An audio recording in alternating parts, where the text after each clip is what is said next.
Obviously, we're very delighted and excited to be able to announce the signing of Bubba Starling. Another piece of the Royals puzzle is in place, joining an organization full of first-round picks in Kansas City. Now, back to playing the Yankees. Royals baseball is next on Fox Sports Kansas City.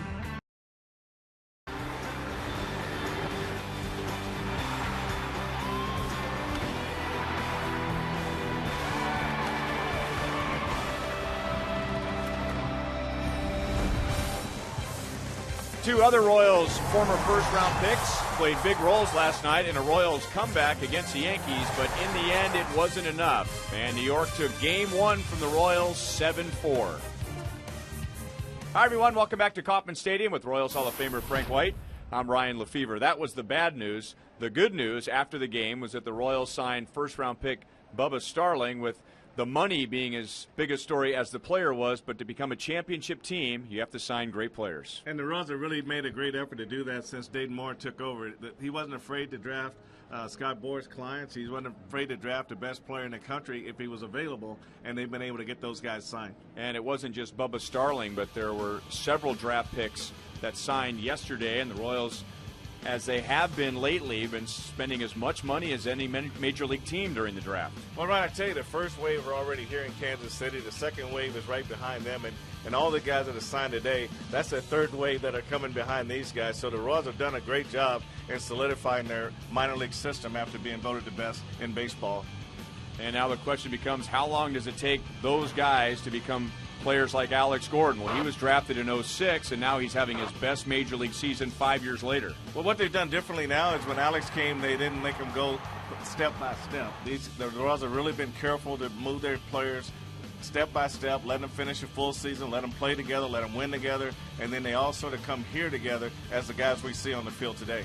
A long time ago, Derek Jeter, a future Hall of Famer, was a first-round pick for the Yankees out of the state of Michigan. He had a big game last night for the Yankees, but he wasn't the only New York infielder with a big game, and we'll talk about that when we come back.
You play, students win.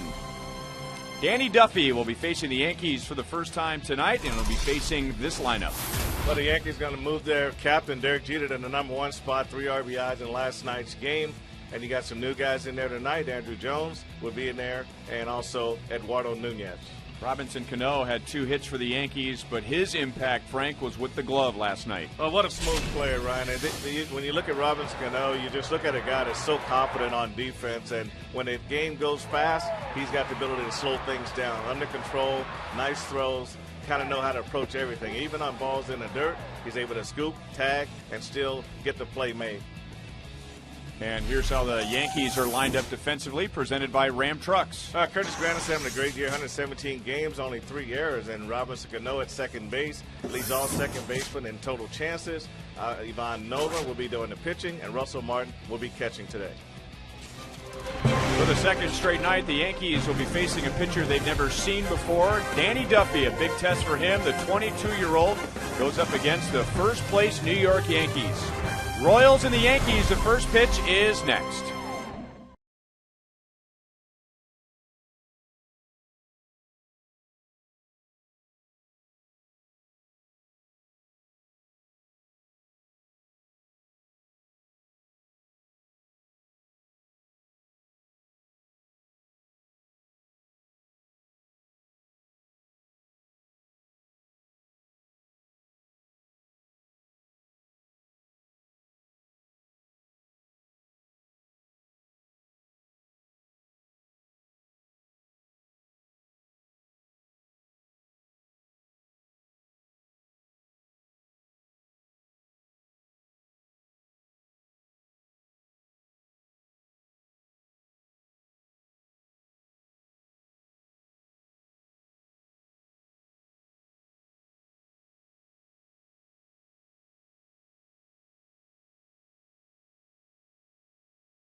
Brought to you by Time Warner Cable. Get no-fee HD with digital TV from Time Warner Cable. Let's go out to right field and welcome in Joel Goldberg. Thank you, Ryan. Obviously, all the news yesterday or last night was about the signing of Bubba Starling. The Royals have 9 former first-round draft picks on their 25-man roster, 7 of their own plus Jeff Francoeur and Jeff Francis. A lot of guys that know what Bubba has to go through coming up here, including Eric Hosmer. Haas telling me there'll be lots of ups and downs for Bubba, but what he thinks will really help him is that Bubba Starling was in the spotlight at Gardner-Edgerton from the time he was a freshman. He's been there. He's had all the attention. He said that'll help him tremendously. Now just keep on going out and doing the same thing. Guys? All right, thank you, Joel. Let's get the key report on Danny Duffy. 3 wins, 6 losses, making his 16th start. Going up against the Yankees for the first time, and the Yankees lead the league in home runs hit. And for Danny Duffy, even though he's allowed 11 home runs in less than 80 innings, only 1 in his last 32 2/3 innings. And of his 15 starts, in 12 of those, he's given up 3 earned runs or less. And coming off a very good start, despite a loss Thursday at Tampa Bay. And his first pitch to Derek Jeter is over the outside for strike 1.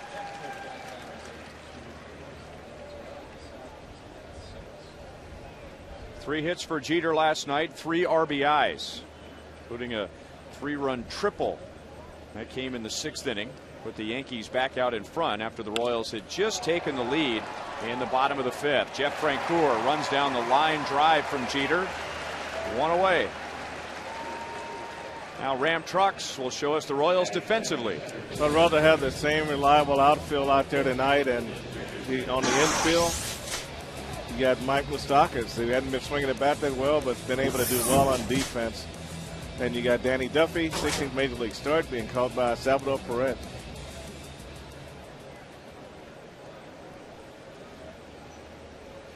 And now Duffy gets Curtis Granderson, who bats second. Joe Girardi mixing things up with a lefty on the mound. Brett Gardner, who led off last night, will bat 9th. So Jeter and Granderson and Teixeira, Cano, Swisher all move up. No balls, 2 strikes. Granderson 0 for 3. He did walk twice last night, and he struck out twice. 128 strikeouts, 3rd most in the league. And he went around, and Duffy on 3 pitches strikes him out. Perez completes his strikeout, 2 down.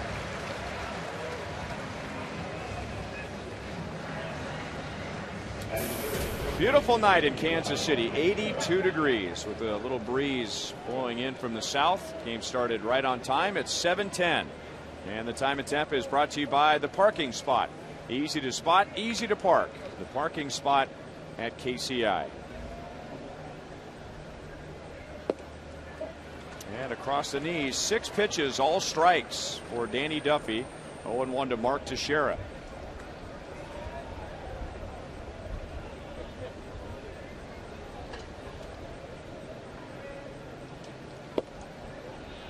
A little bit outside, according to home plate umpire Kerwin Danley.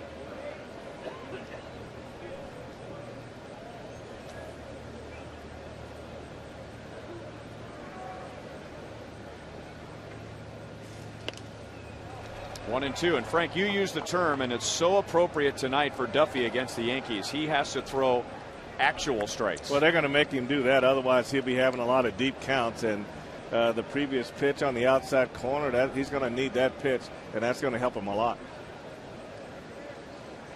Perez wants a fastball up to Teixeira, and it's fouled back to the netting. Now, he was able to get away with striking out Granderson without an actual strike, a breaking ball in the dirt.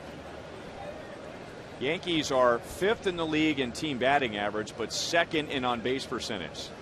So all that means is that they walk a lot. Still 1 and 2. I think when you can go away from actual strikes with 2 strikes on the hitter, then you're going for the strikeout, so you can afford to bounce a pitch if you're in the right count when you can make that pitch as you did to Granderson. But you just want to get early strikes and put yourself in that position where you can make pitches like that. Hold to Moustakas, who gets a big hop, and a good start for Danny Duffy.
Alex lineup against right-hander Ivan Nova. Well, Alex going to lead things off for the Royals, and Melky Cabrera will bring his 51 multi-hit games, and his 8-game hitting streak will be second.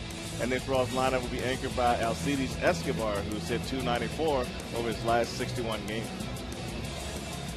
Royals are facing 24-year-old Ivan Nova out of the Dominican Republic, and a great rookie year. He is 11-4, spent a little bit of time in the minor leagues, and before that he faced the Royals back on May the 12th, and it wasn't a very good start. He gave up 8 runs, 4 of those were unearned, but 8 runs, 10 hits in 3 innings. But that's when his season turned around, and he's been 8-1 in 12 starts since then.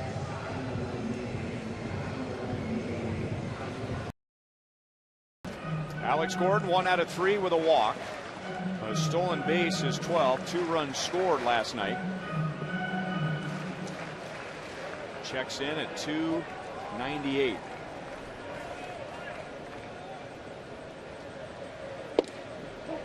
Oh, 0-1 from Nova.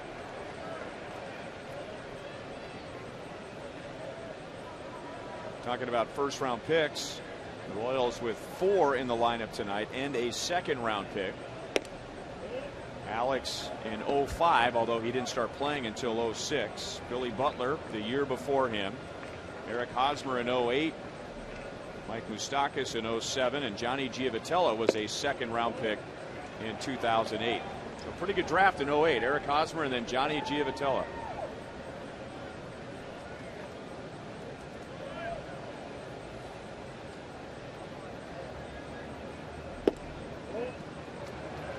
Three balls and 1 strike.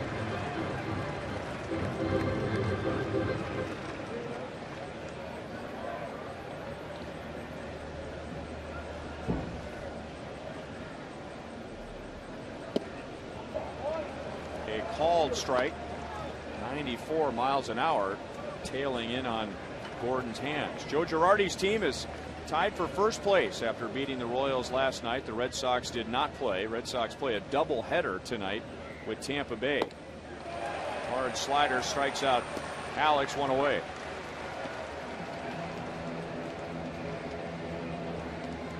I read some quotes by Joe Girardi as it pertains to Ivan Nova. He said that one thing that he used to do, he used to let big innings get away from him, and he said every outing after that was an outing that he may get sent down, and he said and he finally made the commitment that I'm not going to get sent down to AAA anymore, and from then on he just got more confident and just started pitching well.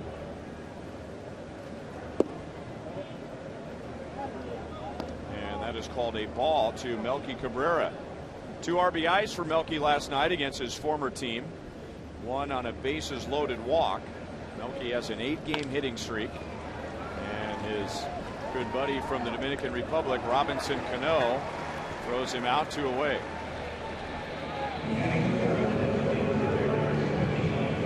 Robinson Cano was a rookie the year before Melky Cabrera was a rookie. And so, having lived through New York as a young player, Robinson Cano was one of the Yankees who showed Melky Cabrera the way when he was a rookie in New York.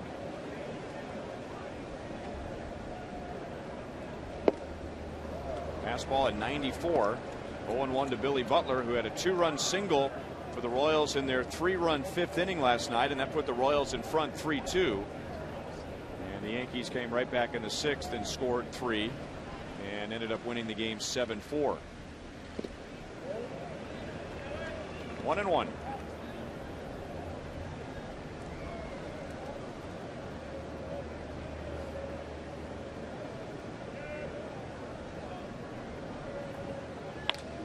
And a solid base hit into center field.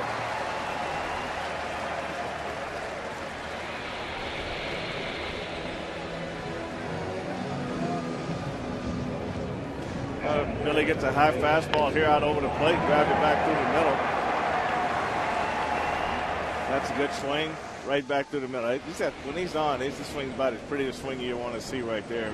And I, as a hitter, nothing looked better to hit a line drive back through the middle.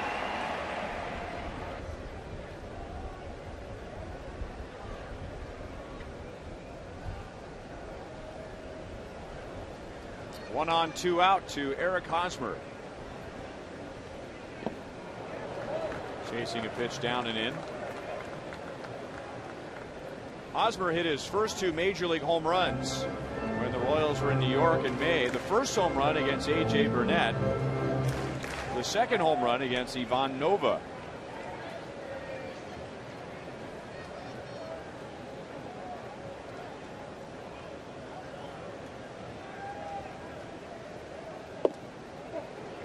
No balls, 2 strikes.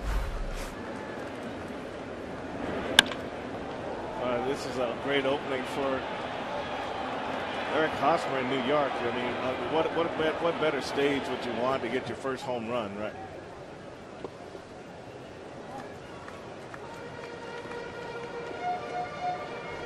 And with what he did against Ivan Nova in New York, Eric Hosmer getting an RBI tonight is one of the selections on the Fox Hot Watch.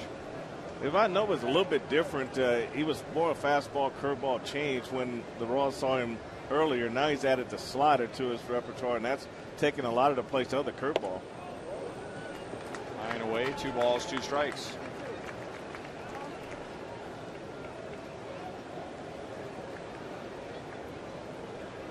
Hosmer was 1 for 4 last night.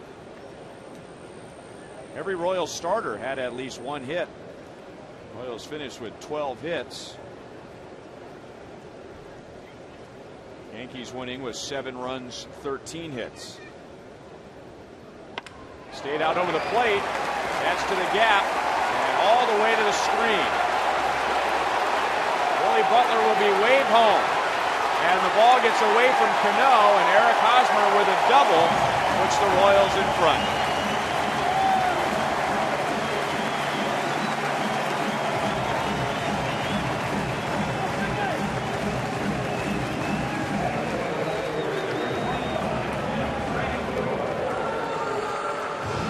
Nova left a slider up out over the plate. He wanted it down and in, and you see the pitch stayed up. Hosmer puts a good swing on it, drives it into right center field. And that's how you hit the ball when it stays up and out over the plate. You stay back, you recognize it, and let your hands do the work. And as Billy's off and running with 2 outs, he's got to try to score on this double in the alley, and he did a good job getting there. You know, if you're not very good at something, you might as well look good trying, right? And Billy Butler's not very fast, but he's got good running for him. I mean, he's not falling all over himself when he's running. That's a long run. He didn't stumble. That's great.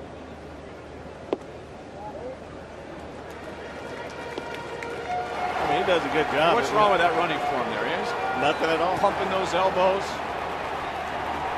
You just have to add a little bit of speed to that replay. That's all. Great running form. I agree with you. Yeah. Jeff Francoeur had 2 hits last night. He has hit in 4 in a row. 2 and 1 against Ivan Nova. Yeah, that's how you run when you know you have to score. That's right. Just put your head down and go.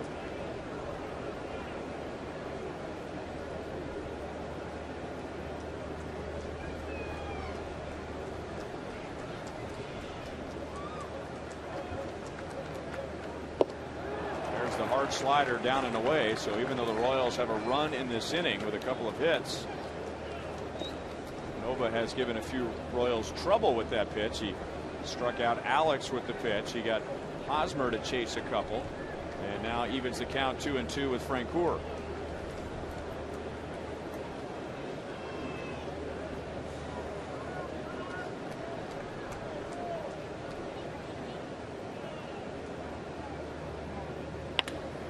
Up the middle, and that's into center field. Francoeur drives in Hosmer, and the Royals have a 2-0 first inning lead.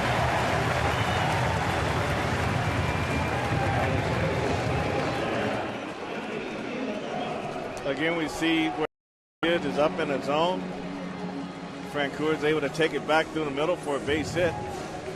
So that's a good indication that hitters always hit pitchers' mistakes, and when they leave them up out over the plate and you're a good hitter, then you know what to do with it. You get a base hit to center field, get yourself an RBI. You see Hosman, a good secondary, gets a good jump off second base for 2 outs, and he's going to score on this base hit.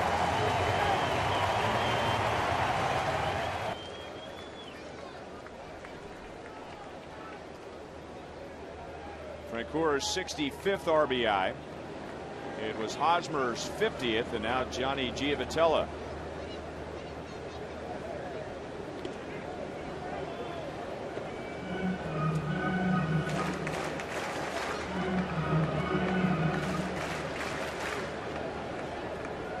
Giavotella with a 3-hit game, also caught stealing twice, including in the 8th inning, something that was discussed quite a bit at the ballpark today with the baseball version of Monday morning quarterbacking. But with the Royals down by 3 in the 8th inning and with 2 outs, Giavotella caught stealing when the Royals needed base runners period, not runners advancing. You know, that's always a tough call too, Ryan. You got your team that's part of your aggressive approach is to steal bases, run the bases, and you see Doug Sisson earlier this afternoon working with Johnny after he got thrown out twice last night on getting a good jump, reading the pitcher, and hopefully help him in tonight's game. But that's one of the things when you're a running team like the Royals are, then you got to kind of know when to pull back and kind of let your offense get you back in the game.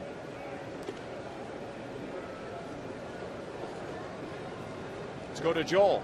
Yeah, Ryan, I talked to Doug Sisson about it today. He said that Johnny's a very good and smart base runner and base stealer, just maybe got a little over aggressive last night. He wants those base runners to wait long enough to get that key. He doesn't believe in going first move the majority of the time. He wants him to wait just a half a second longer for that key, as Jeff Francoeur is going to run right now. It doesn't work out either, guys. 4th time in the series already the Royals have been caught stealing. They come up with 2 in the 1st inning.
Panera Bread Catering. Order online at PaneraKansas.com. And by Chevy. See your Kansas City area Chevy dealers. Mr. and Mrs. Hoffman, if they were here tonight, they probably would be celebrating the beautiful weather like they are with their statue out in right field. Robinson Cano will lead off the top of the 2nd inning. Ryan, I was talking to John Flaherty about Robinson Cano and kind of what you talked about him taking Melky Cabrera to his swing. When Robinson Cano came up, John was telling me that, and he's the voice of the Yes Network that carries the Yankees, and he was telling me that Derek Jeter and was one of the guys who took Robinson Cano when he was a young player, along with A-Rod, because he was really considered a hot dog when he first came up. They even had to send him back to AAA, and when he came back up, Derek Jeter and A-Rod were the two guys that really got him settled down into being a professional ball player at this level. Can you think of a better guy to bring you along in the big leagues than Derek Jeter? I can't. That's why I was a little surprised he got booed last night when he came up, because you're not going to find a better class guy and a guy who knows how to win and play. I mean, you won't find a better guy to play under pressure like this guy.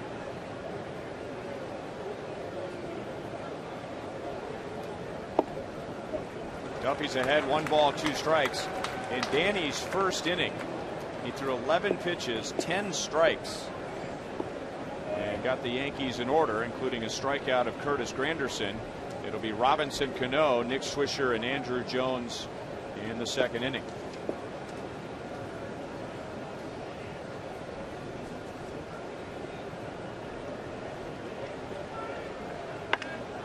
Line to Hosmer. Cano didn't even get out of the box.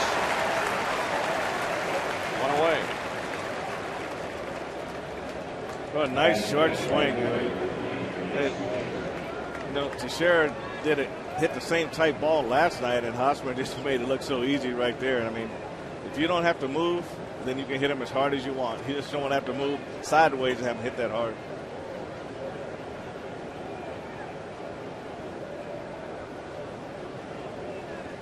Now Nick Swisher, who had 2 hits and one of the most important hits for the Yankees last night. A line drive that changed directions on center fielder Melky Cabrera and was the beginning of a 2-run second inning. I asked Melky if he ever had a ball hit at him like that. He said it's never happened to him before. He said he don't know whether the ball just sliced or whether it knuckled. He just didn't know. He just all of a sudden it just went back to his right.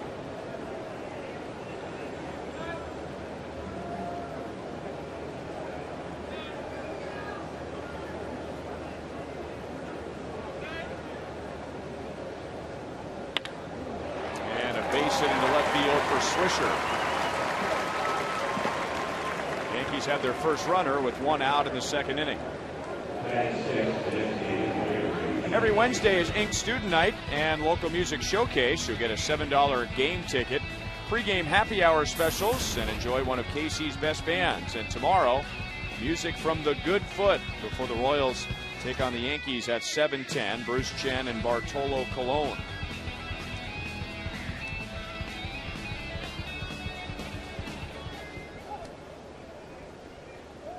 One on, 1 out to Andrew Jones.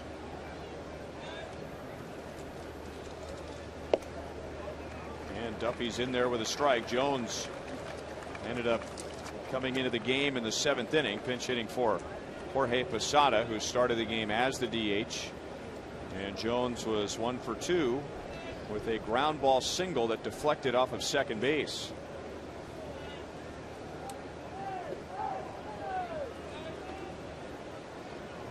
We've seen Duffy with the ability at times to lift that front leg and then make a decision in midair as to whether he's going to go to first place or home based on what the runner's doing. He has been called for a balk once this year.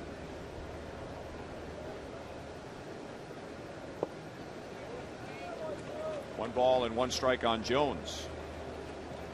Yeah, the Baltimore Orioles had 2 lefties that would do that. Scott McGregor and Mike Flanagan both would just bring that leg up. They'd hesitate to see what you're going to do. And if you go first move, then they go to first. And if you don't, then they go ahead and pitch to the plate.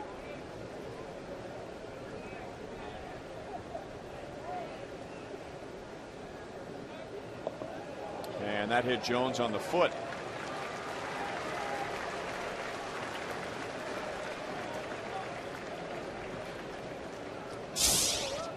Here's what Danny Duffy has done in his last 4 starts at Kauffman Stadium against the Tigers twice, and then the 2 Chicago teams. Hasn't given up more than 3 earned runs, and he's gone 6 or more innings in 3 of those 4 starts, including going 7 innings twice. Well, that just shows that he's getting better each time out, and this is his 16th start, and at the beginning there, Joe said it's somewhere between your first and 15th start that you actually start to see a pitcher start to get it, and he's just shown flashes of getting better each time out. And when he stretched those innings out, that was the #1 thing that everybody looked at, was getting past that 5th inning wall and getting into the 6th, into the 7th, and he's slowly getting better each time out. Pitching with 2 on, 1 out. Russell Martin at the plate. 1 out of 5 with a run scored last night. Royals also struck him out twice. 1 ball, 1 strike. Comeback year for Russell Martin, who at one time was the National League starter behind the plate in the National League, but didn't do much for the Dodgers in 09 and last year. So signed on with the Yankees. He has as many home runs now as he did 09 and 2010 combined. And he made the All-Star team for the Yankees this season. You know, out of Russell Martin, out of the 12 home runs that he has, 7 of them have come after a day off. So it just shows that occasionally you need to get recharged, to get a day off, and you come back a lot stronger.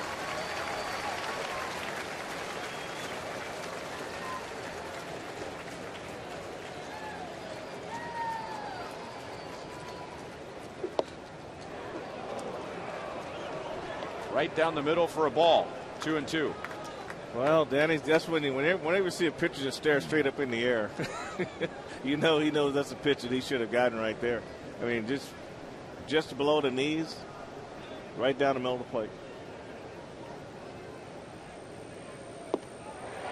Can't call that one a ball. Duffy's second strikeout, both with the curveball tonight, 2 away.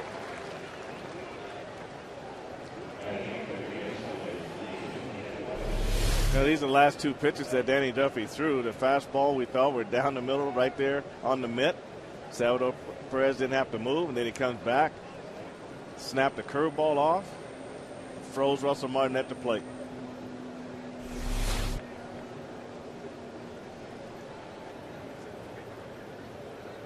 And now it's Eduardo Nunez who's playing at third base. The Yankees are getting ready to welcome Alex Rodriguez back after knee surgery.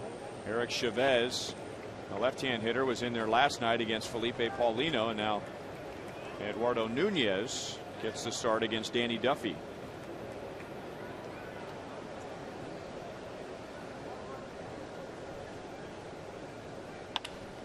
Off of Duffy's foot, and with his glove tried to scoop it to Hosmer. Nunez is safe, no further advance, and the bases are loaded. Duffy came down hard with that attempt, and that's a play a pitcher's not used to. And Kyle Turner, Royals trainer, and Ned Yost are going to go out and make sure Danny's all right. Nevertheless, a great effort. Well, an outstanding effort, and I mean, he tried to scoop it to Hosmer, didn't quite get it out of his glove good enough, but the effort is tremendous, especially after being hit. And then you can forget about the fact that you've been hit, the adrenaline's flowing, and you want to try to get this play made, and he made a great effort.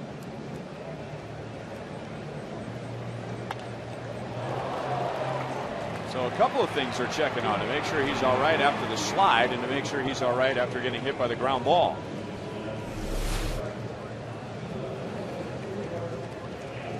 Well, I'm glad he's still out there. He saved himself a run by having that ball go off his leg, and he was just about out of the inning. Kyle Turner just making sure, wanting Duffy to throw one pitch.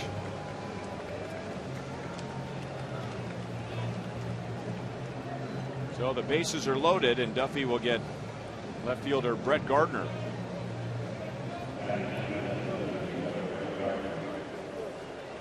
Gardner led off against Felipe Paulino last night. He had 2 hits.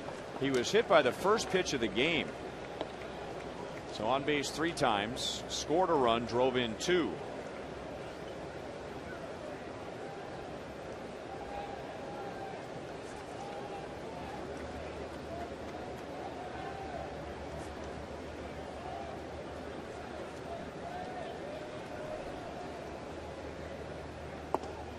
Ball 1 to Brett Gardner. This is what Duffy was trying to do. Well, this is back on July 16th in Minneapolis, and this Jeff Francis is making an outstanding play on Ben Revere. For a guy that's 6'5", great speed. I mean, he just showed how athletic he was. It took a nice big divot out of the grass. So luckily he didn't hurt a knee on that play, but very athletic play.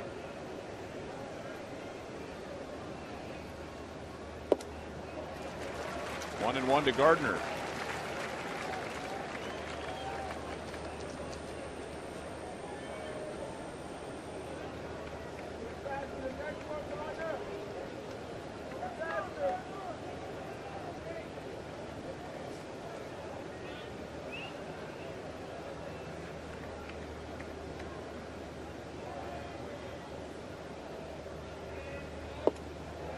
Two balls and one strike.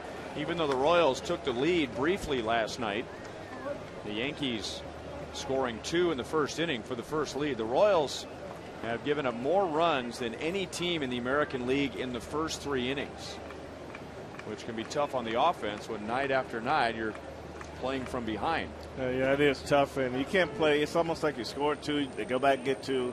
You can only do that so long before it catches up with you. Popped up. Good pitch in on the hands. Moustakas is there, and the Yankees leave the bases loaded in the second inning.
We talked about his bat and his glove last night.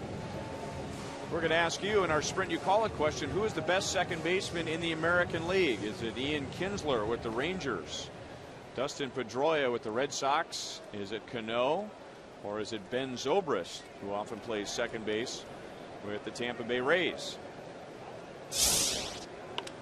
Johnny Giavotella, who would like to be in that class someday, lifts a fly ball to Nick Swisher. One pitch, one away for Nova.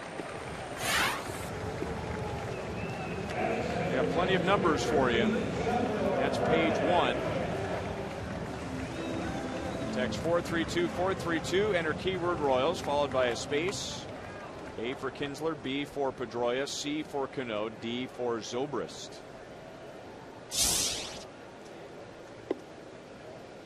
Ball 1 to Salvador Perez. Some more notes on those 4. What do you think, Frank? Well, it's kind of hard to go against Dustin Pedroia, but I think he'd be a different type hitter in a big ballpark like Kansas City. I'm going to lean more toward Robinson Cano because I think he can hit the middle of the order. He can get the ball out of any ballpark in the American League. And I just like a general approach of being able to hit left-handers, hit .319 against lefties, and he can get the ball out of the ballpark. Big RBI guy. Joel, how about you? Well, I hate to do this to Ian Kinsler or Ben Zobrist, but they're probably eliminated from the discussion. It's going to come down to the 2 guys in the middle, just my guess. Both are 3-time All-Stars, Cano and Pedroia. Both have won 1 Gold Glove. Both have been doing it year after year after year, and they've won titles. But Dustin Pedroia is not a Yankee, so I'll go with Pedroia. 0-2 on Mike Moustakas. I'm going to go with Dustin Pedroia. I will add into it the speed with which he plays. Not actual speed, but the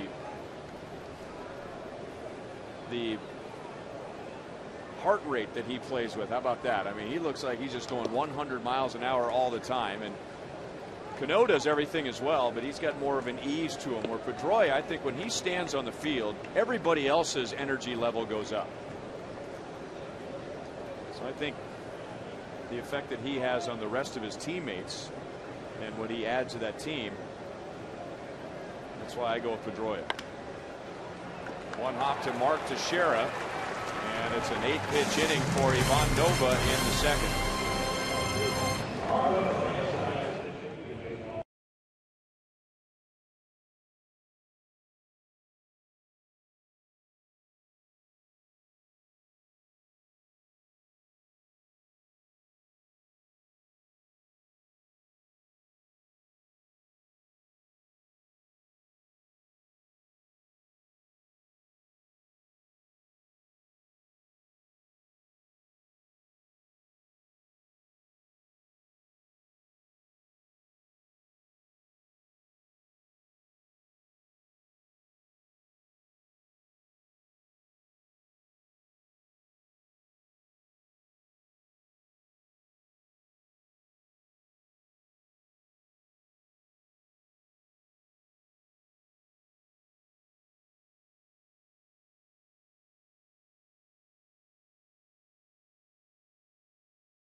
State of Missouri Tobacco Quit Line. Call 1-800-QUIT-NOW.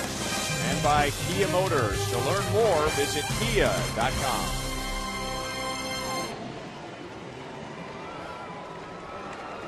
Two nothing Royals. RBIs from Eric Hosmer and Jeff Francoeur in the first inning against Ivan Nova.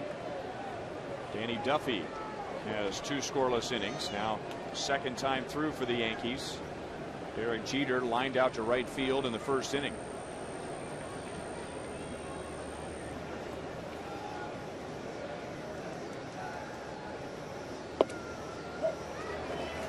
Over the inside, strike one.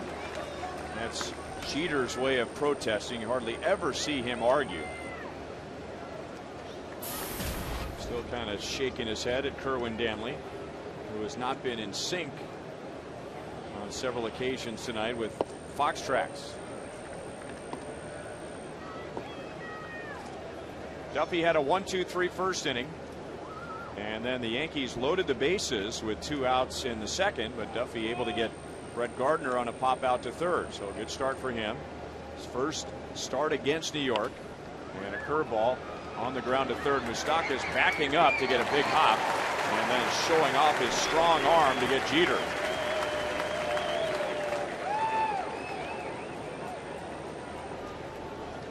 We want to take this moment to wish a happy birthday to Richard the Rocket Harlan. This is live, ladies and gentlemen. And when you're watching the game on TV and you see replays come up and you see the camera shots change and the graphics come in, it is Richard who's pressing all those buttons. He's got all those buttons figured out as Granderson is hit by a pitch. So only Richard Harlan, the Rocket, and Alec Baldwin, who once played a technical director in a movie, know what to do with all those buttons. Happy birthday, Rocket. Happy birthday, Rock.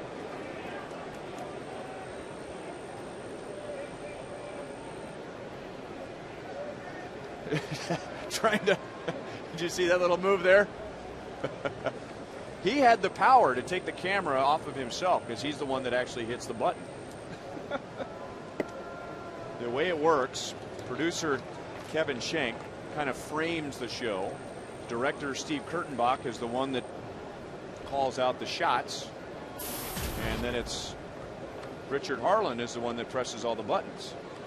So it's his birthday, so it keeps the camera on himself a little bit longer. He's 50, by the way, so that's the last cake he'll have for a birthday.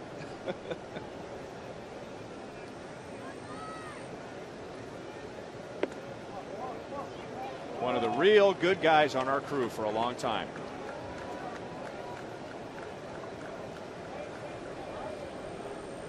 So Granderson hit by a pitch. Duffy has plunked 2 tonight.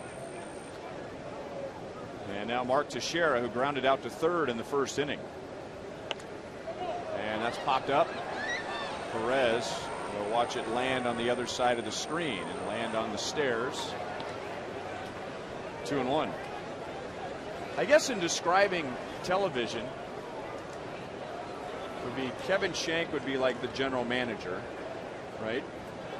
Steve Kurtenbach, our director, would be the manager, right? And Crockett would be the third base coach. He's the one that actually makes the moves, gives the signs, makes things happen. 3-1 to Teixeira.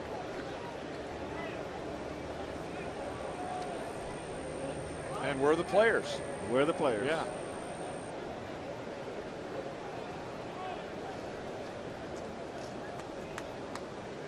It's a great analogy there. Can't teach that kind of stuff, Frank. I understand.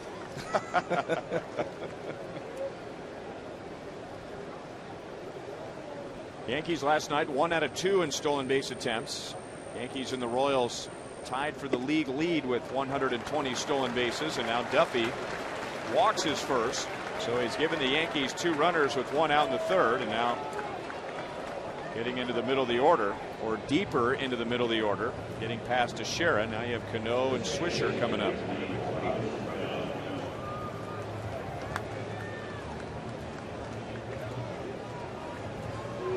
Remember, you can follow every Royals game through Game Connect at foxsportskansascity.com. And as you watch the game on TV, you can join the conversation about the game on Twitter. You can track trends and stats. Game Connect. Find it at foxsportskansascity.com.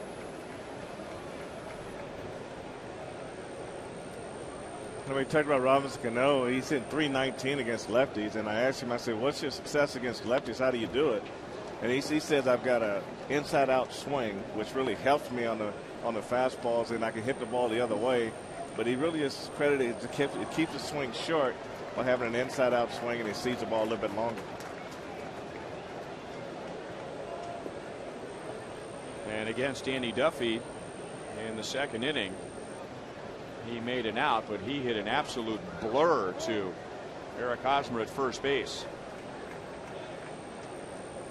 20 home runs, 31 doubles, 6 triples, which totals 57 extra base hits.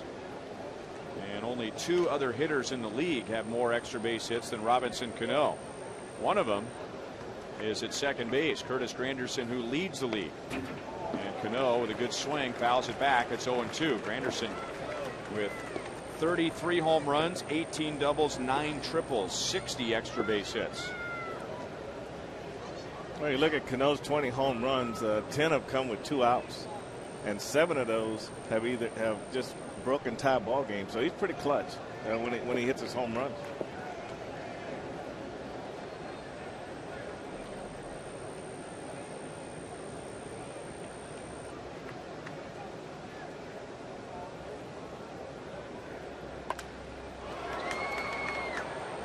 Still 0-2, and Robinson Cano, part of our discussion tonight in our Sprint You Call It question. Who is the best second baseman in the American League? Wow. 58%. Well, I guess if Frank White endorses Robinson Cano, that's going to help. But that is the highest percentage that you fans have voted for a Yankee by 58%.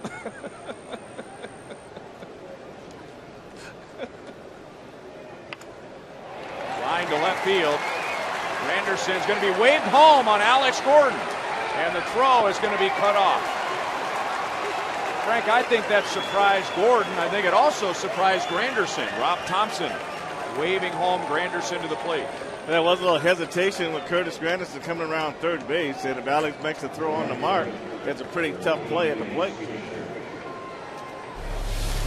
You know, Cano just stays in there. He doesn't give against lefties, and it's supposed to be down and away. You know, Duffy leaves his curveball up. He just goes right with it. Nice short swing, and hits a line drive into left field. You get a good shot of, you can get a shot at Granderson coming around third. He hesitated quite a bit. And you see where the throw was starting to tail off a little bit. And Alex, I think Alex saw the hesitation too and figured he wasn't going to go. That would be former KU Jayhawk Rob Thompson, Yankees third base coach. Played for Marty Patton at the University of Kansas.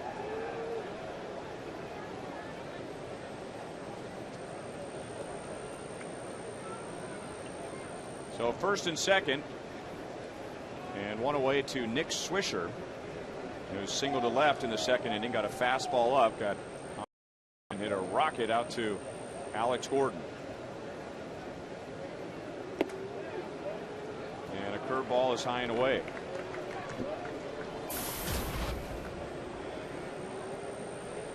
With one out, Granderson hit by a pitch.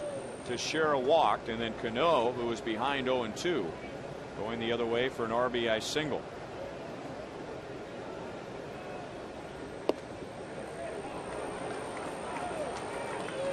Two balls and no strikes.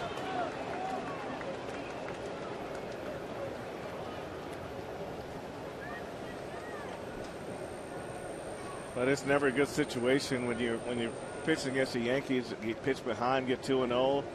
Good hitters can sit on you and get their pitch, and they're not going to chase those borderline pitches. And if it's 2-0 count, he's looking for a certain pitch, a certain area, and if it's not there, they're going to let it go.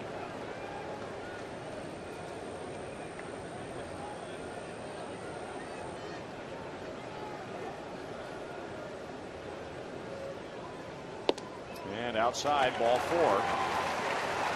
So 2 walks and a hit batter in the inning, and now they're loaded up, and it's Ned Yost making the first trip to the mound. Most of the time when the manager makes the first trip to the mound, that's kind of like the principal coming into a classroom. Well, he wants to go out there and he wants to look in his eyes like most managers say they want to do, and he wants to just get him to be more aggressive in the strike zone, not try to nibble around the edges, and then you get behind in the count, and then you really got to bring something in there then. So it's easy to go right after the strike zone, right from the very first pitch, and get yourself ahead of the hitter, and now you're in control of the situation. Now there's a famous story about Ned Yost last year when Greg Holland was making his major league debut. A situation like this came up, and Holland was not throwing strikes. The Royals were in Oakland, and Ned went out to the mound and said, "You've got yourself in quite a spot here, don't you, kid?" And Greg Holland, with his eyes as big as the moon, saying, "Yeah." He says, "Well, here's what you're going to do. You're going to throw a pitch down in the zone, and we're going to get a double play. Who wants a ground ball?" And Unievsky Betancourt says, "I want a ground ball." And you're going to get a double play. And on the very next pitch, that's exactly what happened. And you could see Ned kind of going around, not just talking to Duffy, but talking to the infielders. And I wonder if he was drawing up another inning-ending double play.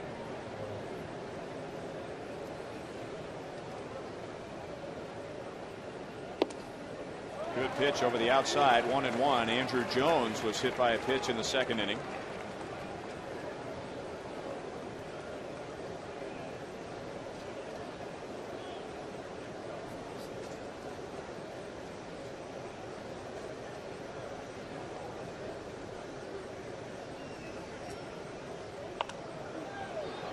In and out of the Yankee dugout.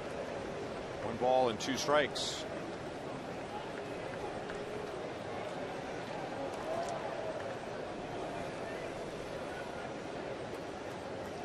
No trouble for Danny Duffy in the first. He faced only 3. Yankees loaded the bases in the second, didn't score. They have the bases loaded in the third with 1 run home. And it's pulled foul. Still 1 ball and 2 strikes.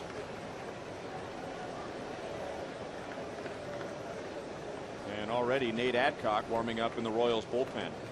Frank, how old do you think Andrew Jones is? I would say 34. Well, that took all the drama out of that. Just missed. 2 balls, 2 strikes. It seems like he's been around forever. Let's take a look at this pitch. When you get ahead in the count, this is what you can do. I mean, this ball's on the outside corner. I mean, wow, everybody wanted that. It's not where Perez was set up, though. Wow. It's a big plate. He went. Field by Chad Fairchild at first base. Big strikeout for Duffy, his 3rd.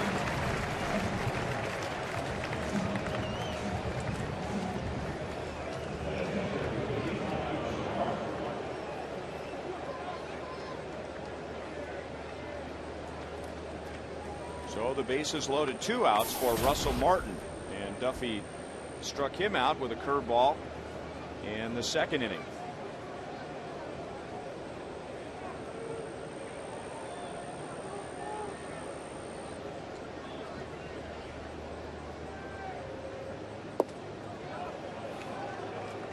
And once again, not getting the call on a pitch across the knees, and it was Russell Martin when he batted in the 2nd inning.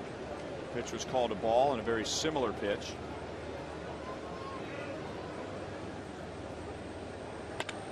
Lined into left field for a base hit. Teixeira scores. Here's Cano, and Alex Gordon throws it to Duffy. Down to 2nd is Martin. And it's a 3-run inning for the Yankees, and they have a 1-run lead.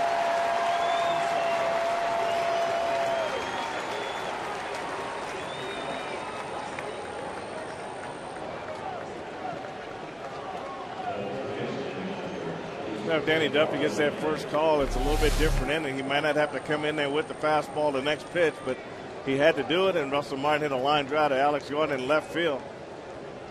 And this might be the worst throw Alex made all year right here. He threw the ball over everybody, and Danny Duffy, and being in the right spot, was able to back it up, but he's not used to making that long throw from deep behind the home plate to second base. So Johnny Gianpatello did a good job just going up and just blocking that ball and keeping it on the infield. And it is an error on Alex with that throw, allowing Martin to move up to 2nd. Had a couple of shots to throw out runners in this inning. Granderson on the base hit from Cano, and now Cano on the base hit from Martin. Perez to his knees to block it. 1-1 to Eduardo Nunez.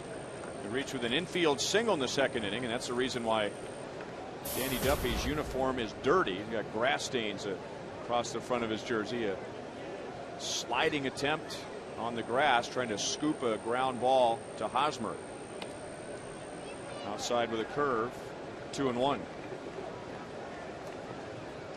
Pitchers don't normally turn in uniforms like that at the end of the game.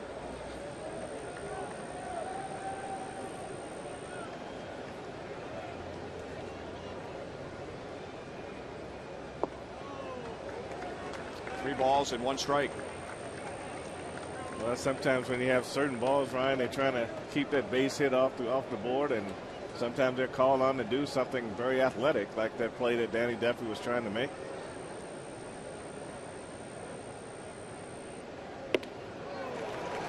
Good heat, and threw it by Nunez in a full count.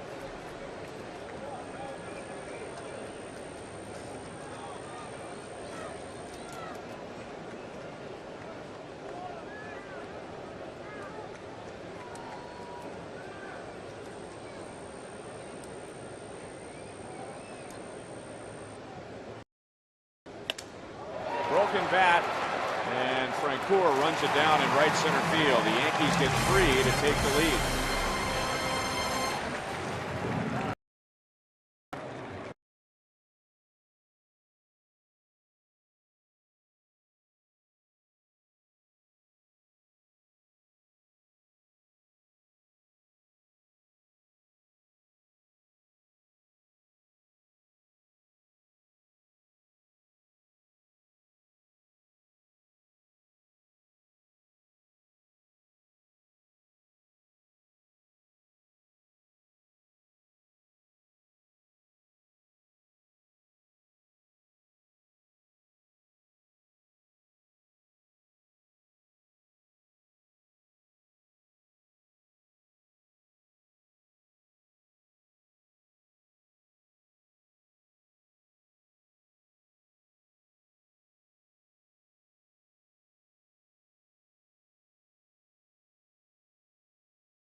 little ones of the Kansas City region. She is executive director of Happy Bottoms. Started last year to provide diapers to babies and very small children who are born into poverty. Every 31 minutes, a child is born into poverty in Missouri, and Liz and her staff have made sure they are, quote, covered. With the high cost of diapers, Liz says her organization can cover the costs that other aid programs do not. And she's enjoying the game in the Buck O'Neil Legacy seat tonight. It'll be Alcides Escobar, Alex Gordon, and Melky Cabrera in the third. Royals scored 2 in the first off of Ivan Nova, and he came back to retire the Royals in order in the second. Escobar 1 out of 4 with a run scored last night. And when we showed you the Royals lineup, showed you that Escobar over his last 61 games is hitting .294, and he adds to that. Gardner can't run it down. And how far will Escobar go? He wants 3. And Jeter can't handle a low throw. Tying run at third with nobody out.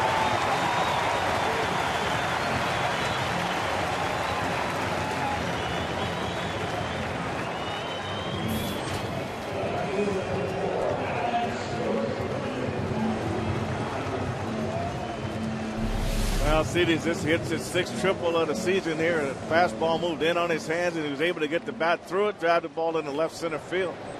He right away, he's running hard right away on this ball. Brett Gardner with his speed couldn't cut it off. It goes all the way to the wall. And you know, the Yankees had 2 plays here where the throw from the outfielder to the relay man is short hop, and they haven't been able to make that continuing throw. So it shows you how important it is for that throw from the outfield to reach that cutoff guy.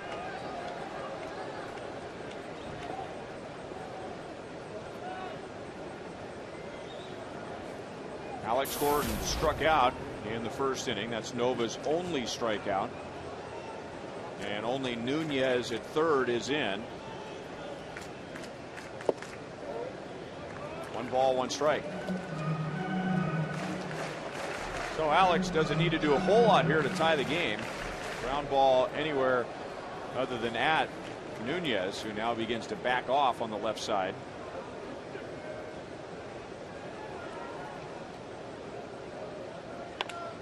And he grounds it to Nunez. So the pitch before that, he was in. Alex drives in Escobar, and the Royals come right back and tie the game at 3. They're right, just moving back those few steps that he did certainly saved the Yankees a base hit right there. But Alex did what he needed to do: get a ground ball, get an RBI, and got a tie ball game.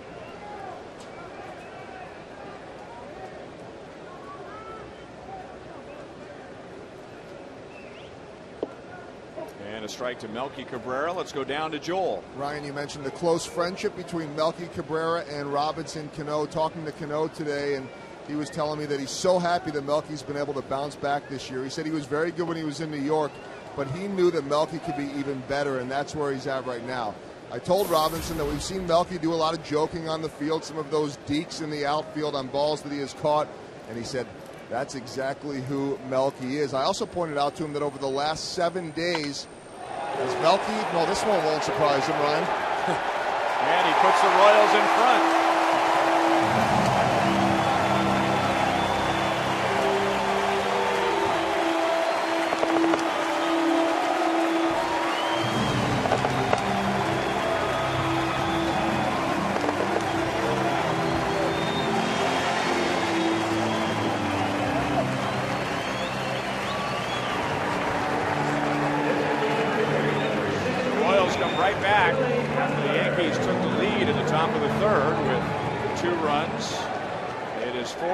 KC. Melky with his 16th home run. And now he has the team lead in that department. This is a slider that just didn't get there.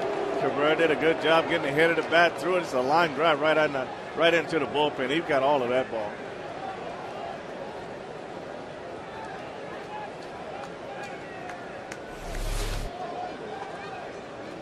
Billy singled and scored in the first inning. Just took one under the chin from Nova.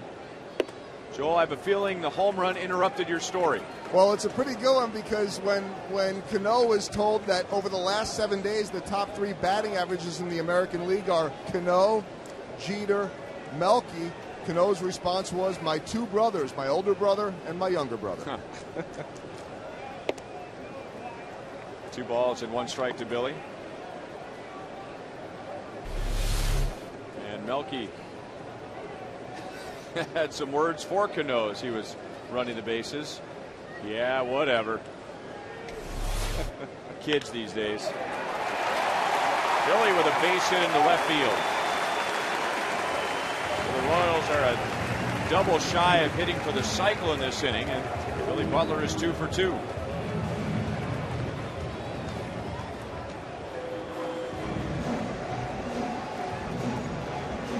Larry Rothschild out to chat with Ivan Nova, Rothschild, the Yankees pitching coach. And a look at our league leaders, brought to you by your Kansas City area Toyota dealers. Active career home runs. Jim Thome with 600, hitting 2 last night in Detroit.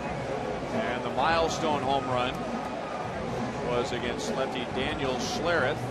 So second only to Alex Rodriguez, who will be facing Jim Thome and the Twins beginning on Thursday. So congratulations again to one of the real good guys in the game, Jim Thome.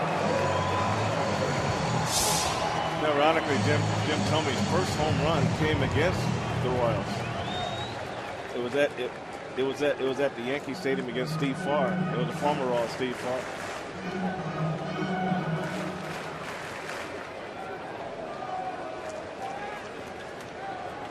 Eric Hosmer doubled in a run and came around to score in the first.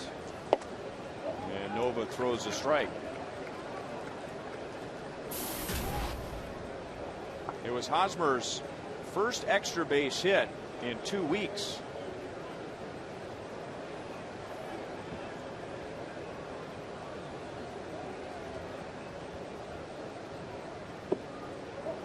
Not often that Hosmer looks at 2 strikes. And it's 0-2. I think Eric is always geared for the fastball, and he doesn't want to let that fastball get away. And that's those pretty quick breaking balls. Martin blocks it. Butler trying to go to second, and he got a good jump and moves up 90 feet.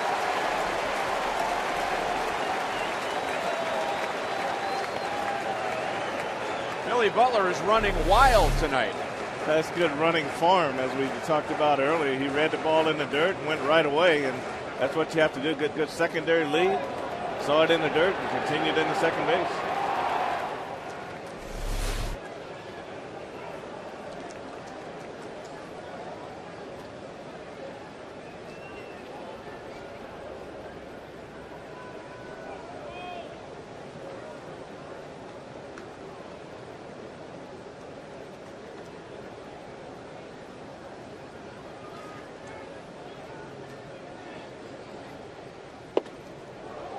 Inside, 2 balls and 2 strikes.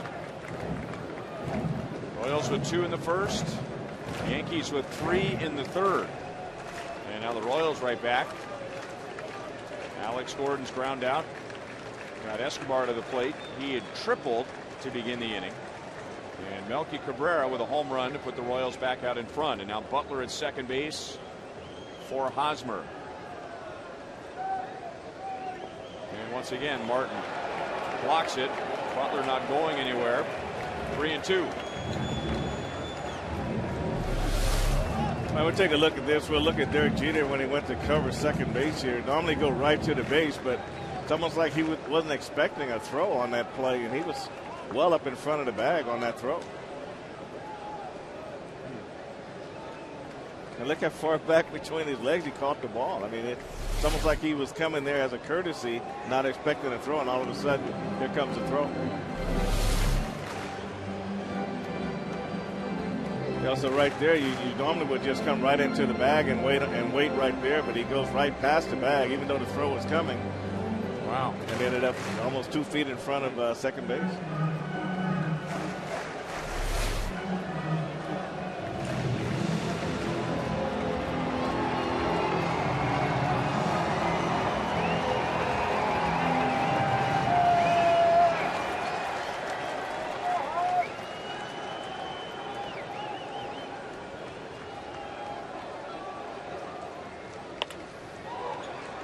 to Nunez, who looks Butler back to the bag, and there are 2 outs.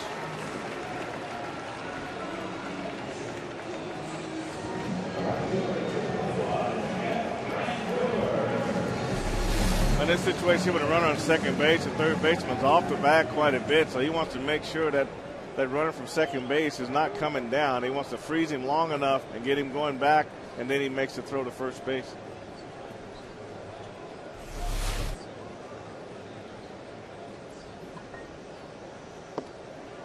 Inside with a curveball to Frank Coor. He drove in a run in the first inning, his 65th of the year. So he's 3 out of 5 in this series.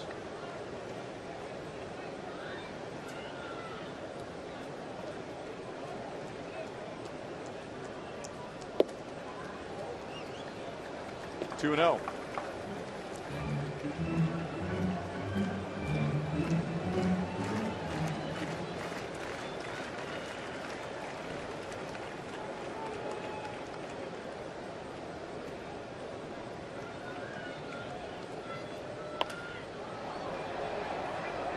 Two balls and 1 strike to Frank Coor. Once again, the Royals are spreading out their hits. Last night, all 9 starters had at least one hit, and they're not even done with the 3rd inning, and 6 of the 9 starters have at least 1 hit.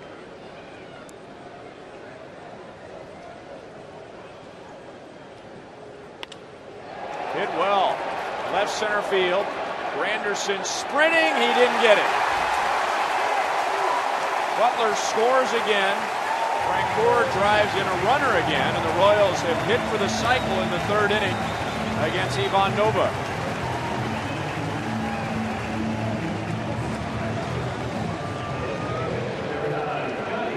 Really, it almost looked like Curtis Granderson didn't pick this ball up right away. Frank Coor drives it, but it's high. Breaking ball out over the plate. It's high in the air to left center field, and Granderson looked like he just didn't get a good jump on this ball. And you just got to give Billy credit in this inning for advancing on that wild pitch in the dirt and putting himself in an easier scoring position.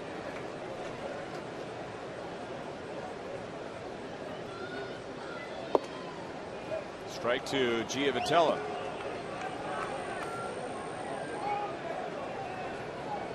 Out on a fly ball to right field in the 2nd inning.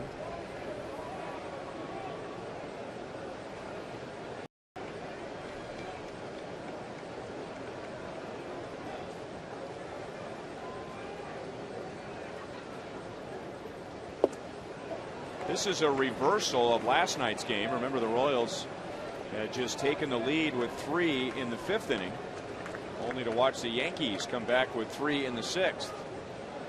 Now the Royals had the lead tonight. Yankees took the lead in the 3rd, and the Royals come right back in the bottom of the 3rd. There's A.J. Burnett, who ended up winning for New York last night, improving to 9-9. And it's been a busy inning for Russell Martin. 1-2 to Giavotella.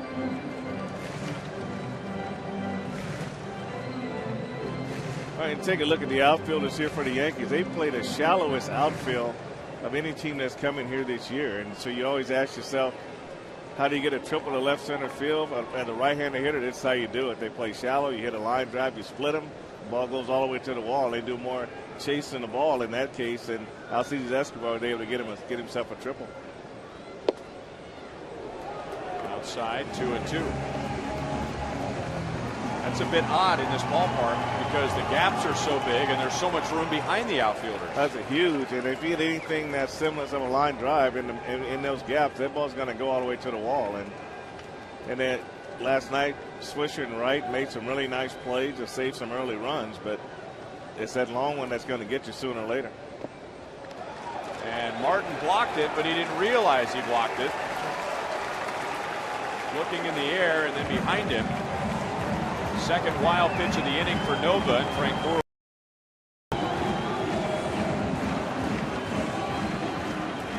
His second wild pitch from Nova in the game, but it's his 8th wild pitch on the season, so that's something that's not new to him when he pitches. You got to be able to block that hard slider down in the dirt.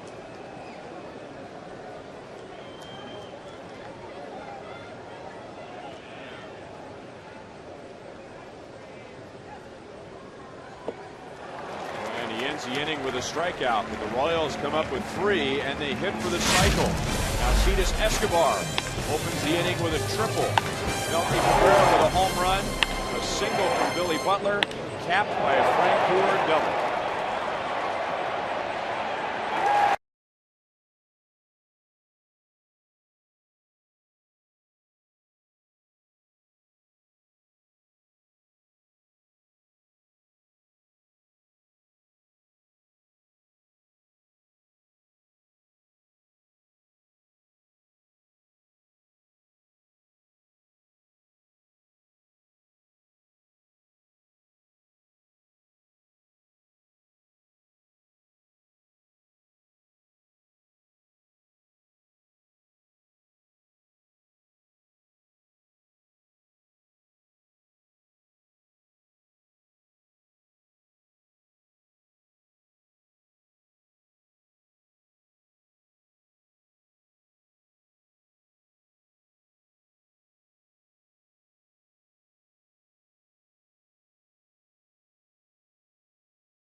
Line power. Good power tonight. Danny Duffy feeling better now than the last time he was standing on the mound. Yankees scored 3 in the third to take the lead. A hit batter and a walk coming around a score in that inning. But the Royals just answered with 3 in the bottom of the third. So Duffy pitching with a 2-run lead for the second time. Brett Gardner, Derek Jeter, Curtis Granderson coming up. Well, Danny's had 2 pretty tough innings, pitch count wise. In the third inning, what the runs came in, and 3 runs. So he needs to come out now. He's got another 2-run breather. Just come out and get through an easy inning. I think it'll help him a lot. But he has another long inning, like the second and the third. That might be the end for him tonight.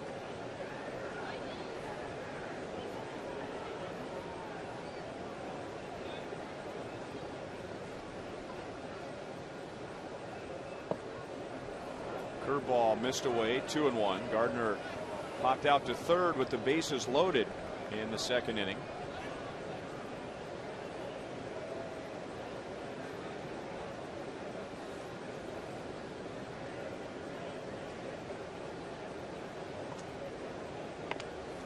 A drag bunt, he gets it by the mound, and that's the key on that play, and nothing Giavotella can do but pick it up. So Gardner starts the inning with his first hit of the night. Perfect drag bunt against the left-handed pitcher. All you want to do is get the ball just past the mound. Being a lefty, Duffy falls off to the third base side, is not able to get back, and Giavotella, all he can do there is just eat that one. That's a perfect drag bunt by Brett Gardner.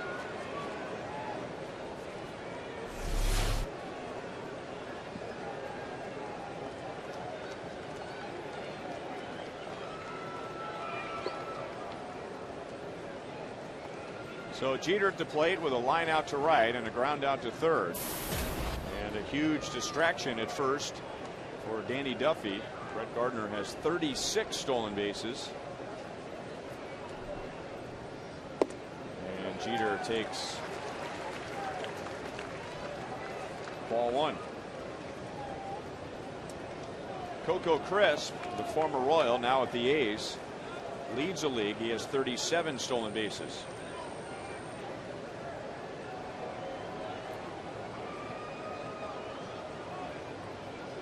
Danny going with a slide step, and it's 1-1.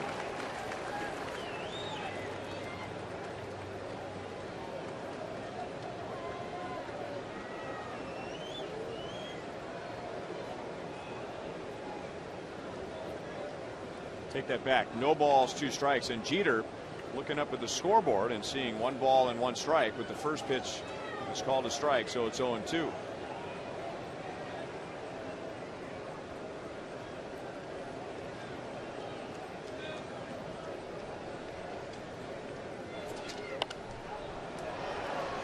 Still 0-2.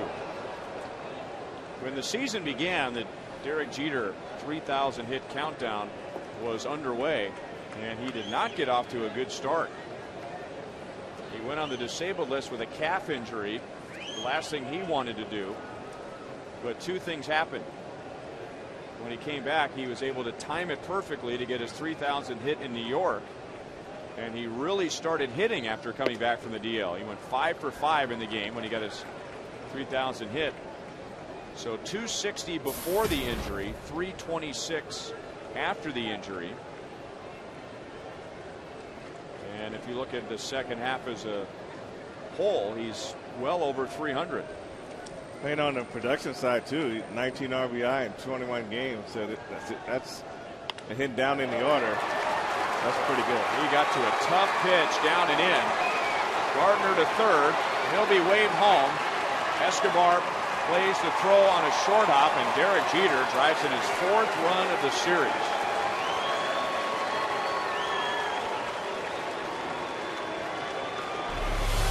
Let's take.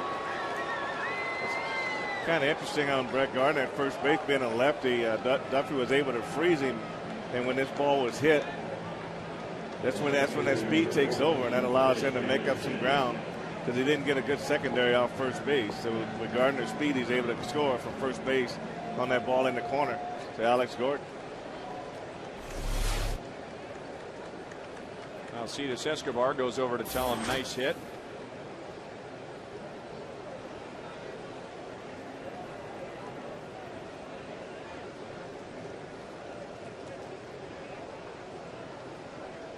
Now Granderson bunts, and Perez will throw to third, and Jeter got under the tag.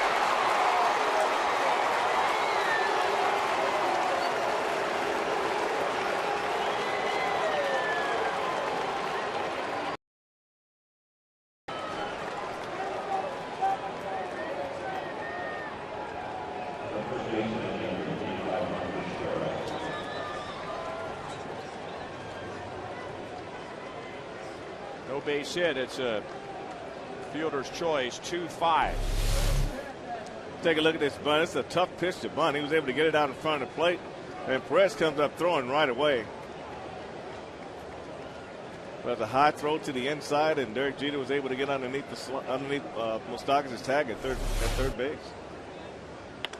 And now Teixeira launches it into the corner, but he was out in front.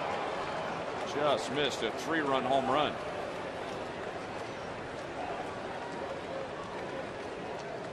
Now, this is what the Yankees can do. Really, any veteran hitting team. And first time through, just going up there and seeing pitches, seeing what Danny Duffy has. Trying to get hits, don't get me wrong, but not as concerned with their first at-bats as they are with their second and third at-bats. And now, first time through, they have an idea of what Danny Duffy has. Danny just breezed through the Yankees in the first, able to get around the bases loaded in the second. And now fighting for his life in the last 2 innings.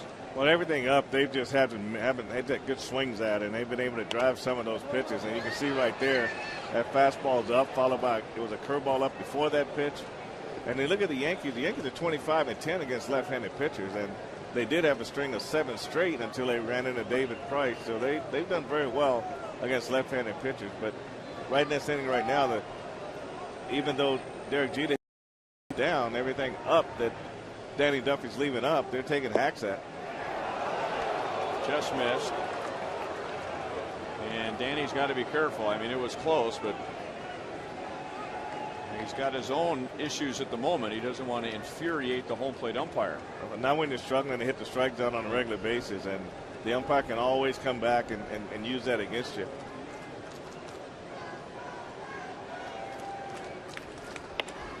Line over Giavotella, and just like that, the Yankees tie the game.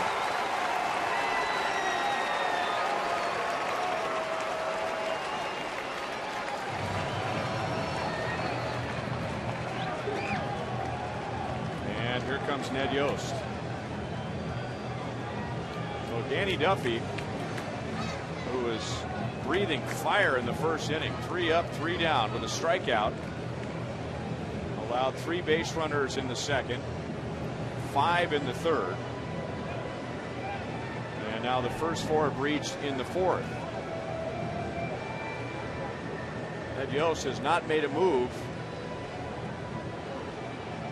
so either he's trying to give Duffy in the infield a pep talk, or he thinks that Nate Adcock needs a little more time in the bullpen. And maybe Ned went out to the mound to ask Kerwin Danley about his strike zone.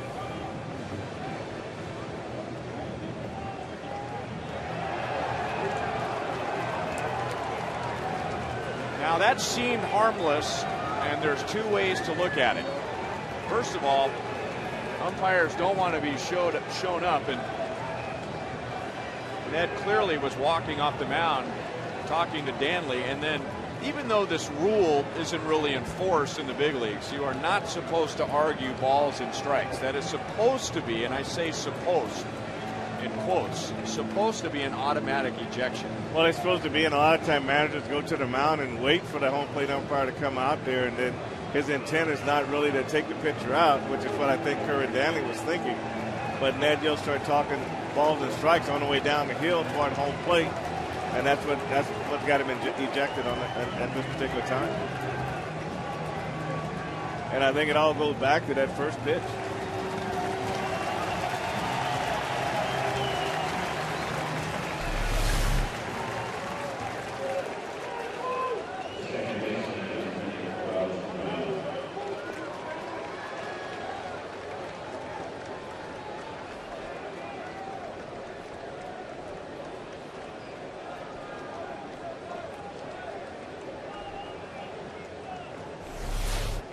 So John Gibbons will be at the wheel for the rest of the game.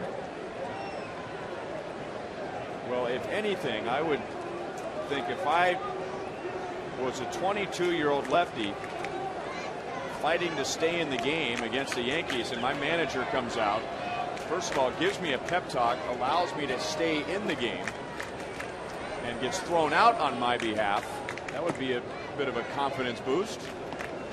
Well, you're right. I mean, he's going out there really to kind of protect his pitcher a little bit. You know, you saw Danny's frustration when he didn't get the call, and Ned's going out there to really just support his pitcher in that situation. And so now it's up to Danny to do his part. Just regroup, do what the manager asks you to do, and try to get out of this inning. 1-1 on Cano. I have to think Ned's probably, you know, they don't really get to see what we see on Fox tracks. They basically see height of ball, and I'm sure he talks to Salvador Perez between innings asking where some of those pitches were. So it was probably a build-up from probably the second inning on that really brought him to this point.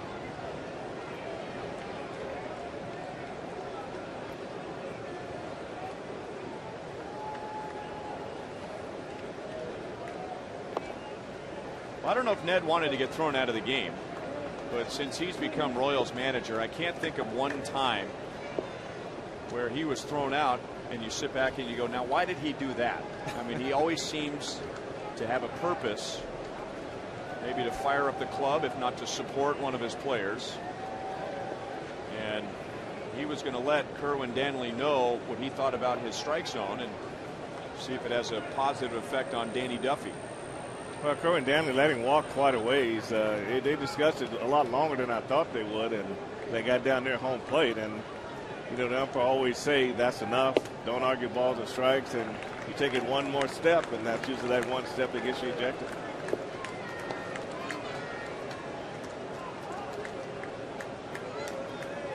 And now Danny has to find the right way to pitch to Robinson Cano. He is lined to first on one of the hardest hit balls tonight. And then when he was down, no balls, 2 strikes, he singled to left, driving in a run. And now he's going to get a 3-1 pitch, and he fouls it away.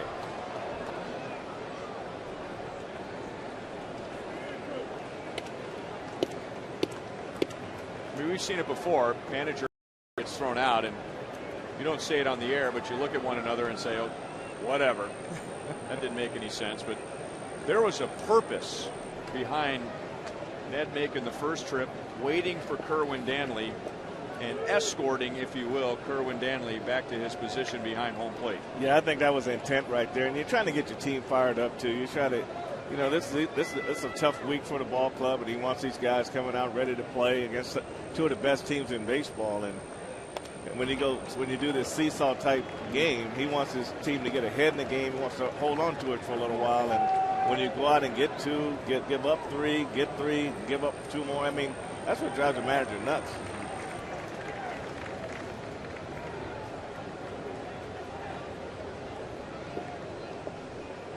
Fox Tracks and Kerwin Danley will not be going out for a cold beverage after the game tonight.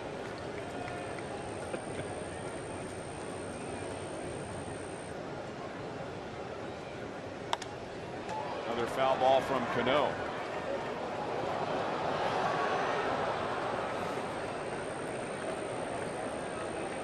Robinson Cano, remember, part of our discussion in the Sprint You Call It question, who is the best second baseman in the American League? And Robinson Cano with a 30-point advantage over Dustin Pedroia.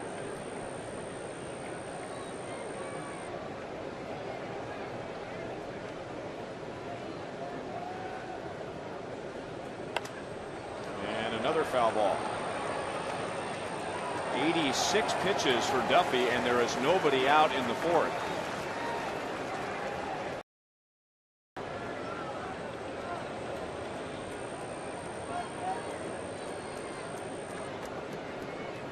Adcock has been standing under the rubber for quite a while now, which means he's ready to go, just waiting for the call. Royals are hoping that Duffy can turn this inning around and get through four.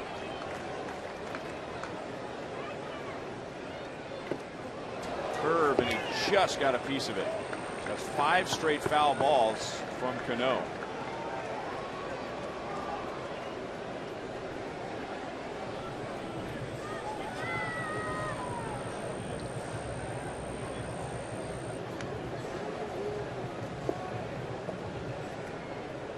Brett Gardner opened the inning with a bunt single. Jeter doubled him in. Granderson on a bunt attempt reached on a fielder's choice. And then Mark Teixeira with a single to score Jeter.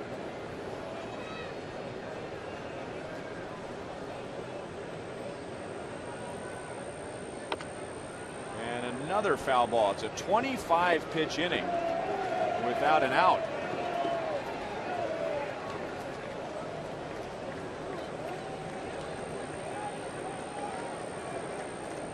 Robinson Cano has fouled off a couple pretty tough pitches. A high curveball that backed up on him. He was able to get a piece of that one. That breaking ball down almost in the dirt. He was able to get a piece, get the bat on that one too. That's really a bad situation for a pitcher. You say, where can I go now? You know, you're looking for room to go. Every ball you've thrown, no matter what location, he's gotten the bat on it, and that's lefty versus lefty. And that's 7 straight foul balls.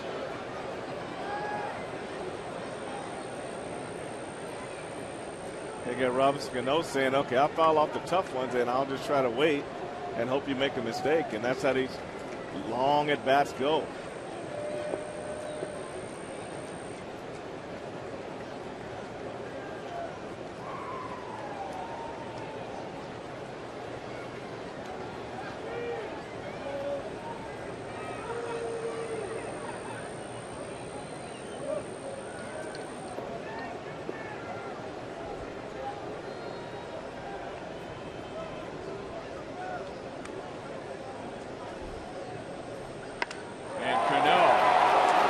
To right center field. You can almost see that coming.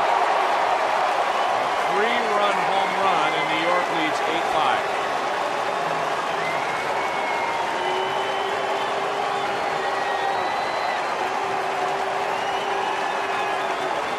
And that was a big league at bat.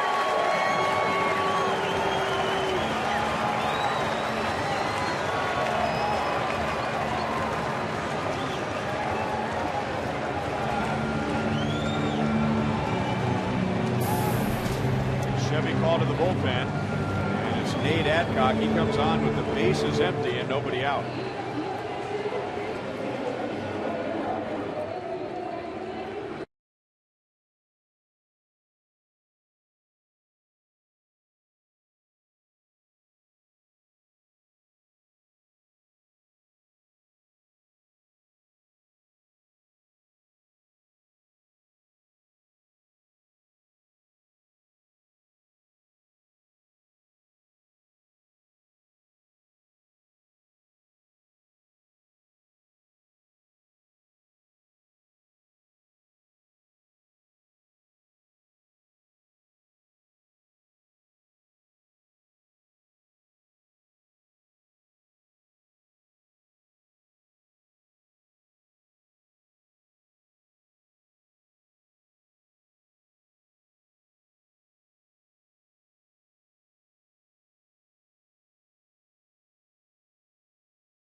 Bat, 8 foul balls, including 7 in a row, and then this.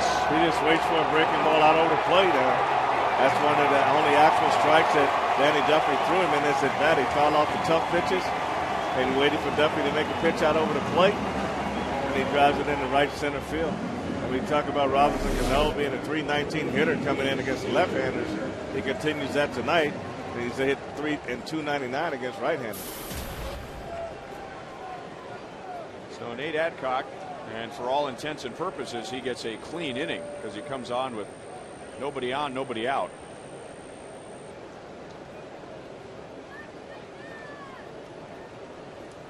And it'll be Nick Swisher, who singled and walked against Duffy. So he moves over to the left side.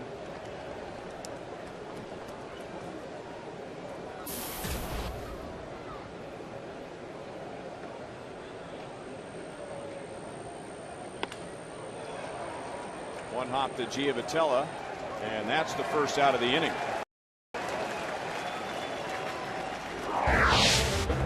Don't miss Fireworks Friday. That's coming up for Game 2 with the Boston Red Sox.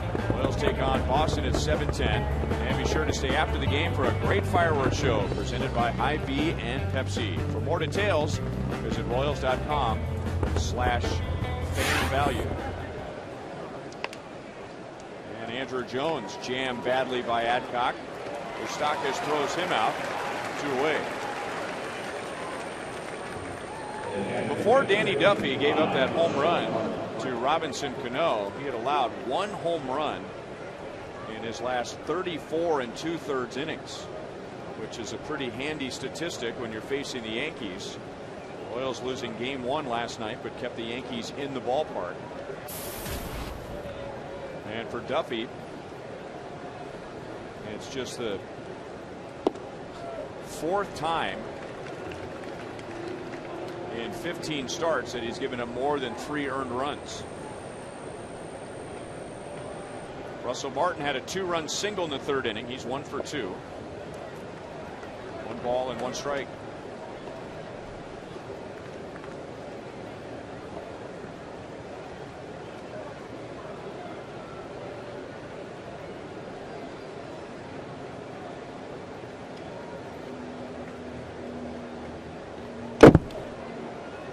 Two and 1.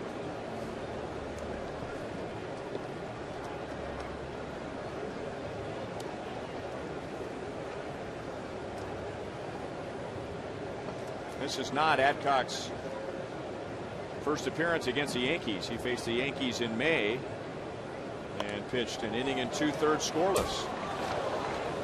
Remember, Adcock had that strange beginning to his big league career where every time he took the mound, it seemed, in his first 4 or 5 appearances, he was pitching in front of a sellout. Made his big league debut on opening day here, then pitched his second big league game when the Royals went to Detroit. It was their home opener. And then after that, pitched in Minnesota, and that was a sellout.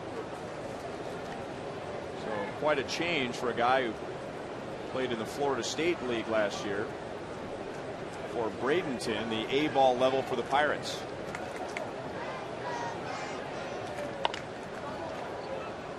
Grounded foul, still 3-2.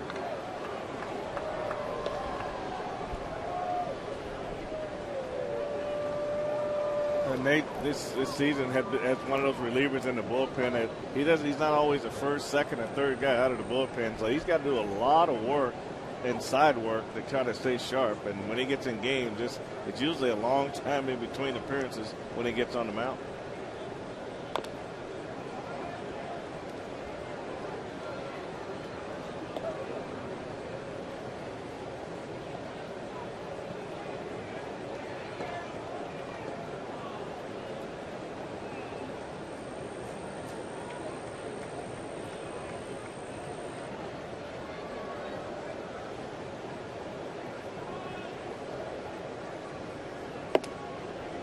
Now Martin walks.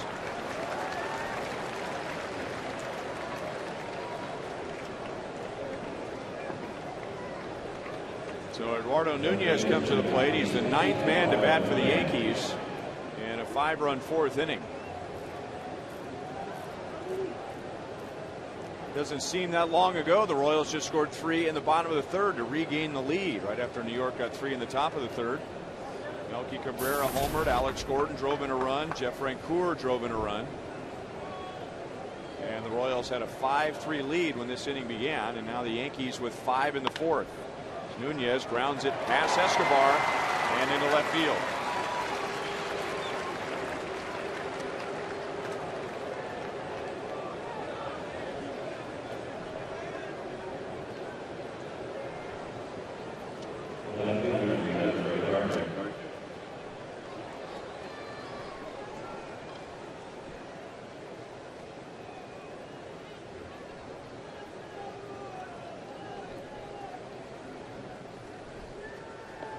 So it is Nate Adcock's game. Nobody warming up behind him. And here's the guy that started all this. Brett Gardner with a bunt single. A drag bunt that he got past the mound, forcing Giavotella to field. And there was really nothing Giavotella could do. The beginning of a 5-run inning. And the Royals hope it's only a 5-run inning.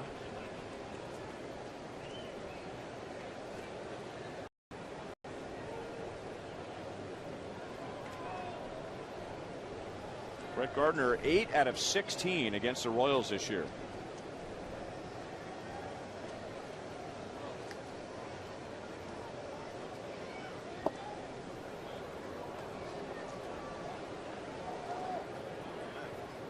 And now Perez out to chat with Adcock. Yankees and the Red Sox tied for first place when games began today. And the Red Sox and the Rays playing a doubleheader. Boston won game 1. So at the moment, the Red Sox have a half-game lead over the Yankees.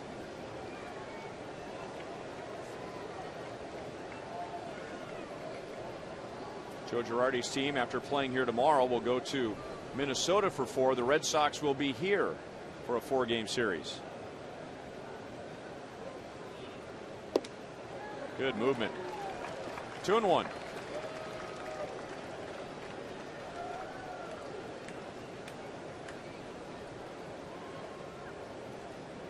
Yankees have been to the playoffs in 15 of the last 16 years. Finished in second place last season to Tampa Bay. They beat Minnesota in the first round and then lost to Texas. And then Texas falling to San Francisco in the World Series.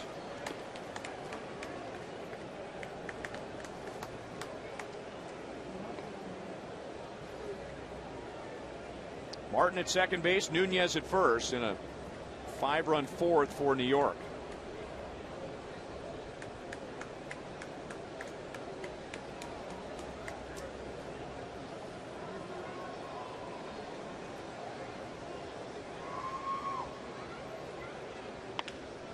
on the ground to Giavotella. And the inning finally comes to an end. The Yankees bat 10. They score 5 and lead by 3.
Pepsi Max is giving fans the opportunity to build their own Field of Dreams team. You could win a chance to play ball with some of the game's greatest. Visit MLB.com/Pepsi Max for details. And remember, if you build it, they will come. Pepsi Max.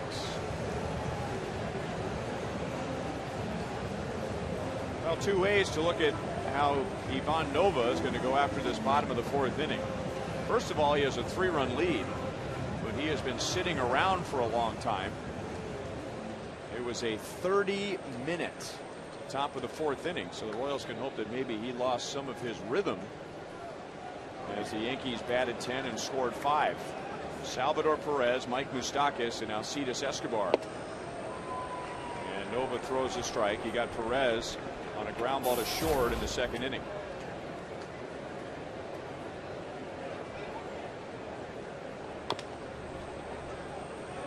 Two. Royals scored 2 in the 1st against Nova, and that came with 2 outs and nobody on. Royals with 3 straight hits and 2 runs. Yankees with 3 in the top of the 3rd. Royals with 3 in the bottom of the 3rd. And then the Yankees just scored 5 in the 4th. Still 0-2 on Perez. You know, normally when you're pitching a game like this and it's an even game and you sit on the bench and you have to wait for a long inning, I think sometimes it makes a big difference in how you go back on the mound. But when you give up a couple and your team comes back and gets you even again, you give up a couple and now you're sitting over there, now you find yourself ahead again. I would think he'd be jumping up and down and not resting like a normal reliever, but can't wait to get back out there. Perez left center field, got underneath it. Gardner makes the play, 1 down. The Royals in Fox Sports Kansas City present our 3rd University Day game with K-State Day at Kauffman Stadium. That's on Sunday. Wildcats fans are invited to take advantage of special ticket prices and join us for special pregame activities. Go to Royals.com/K-State for more information. Mike Moustakas lines it right to Curtis Granderson. Moustakas is 0 for 2.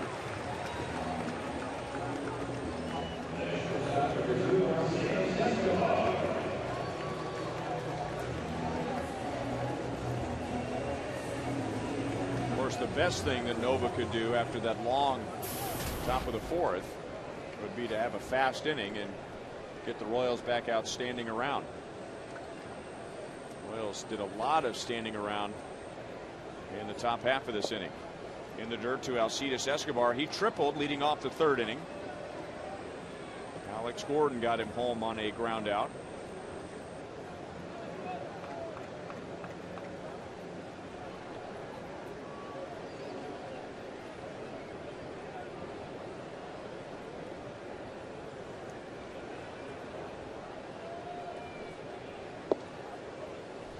One and one.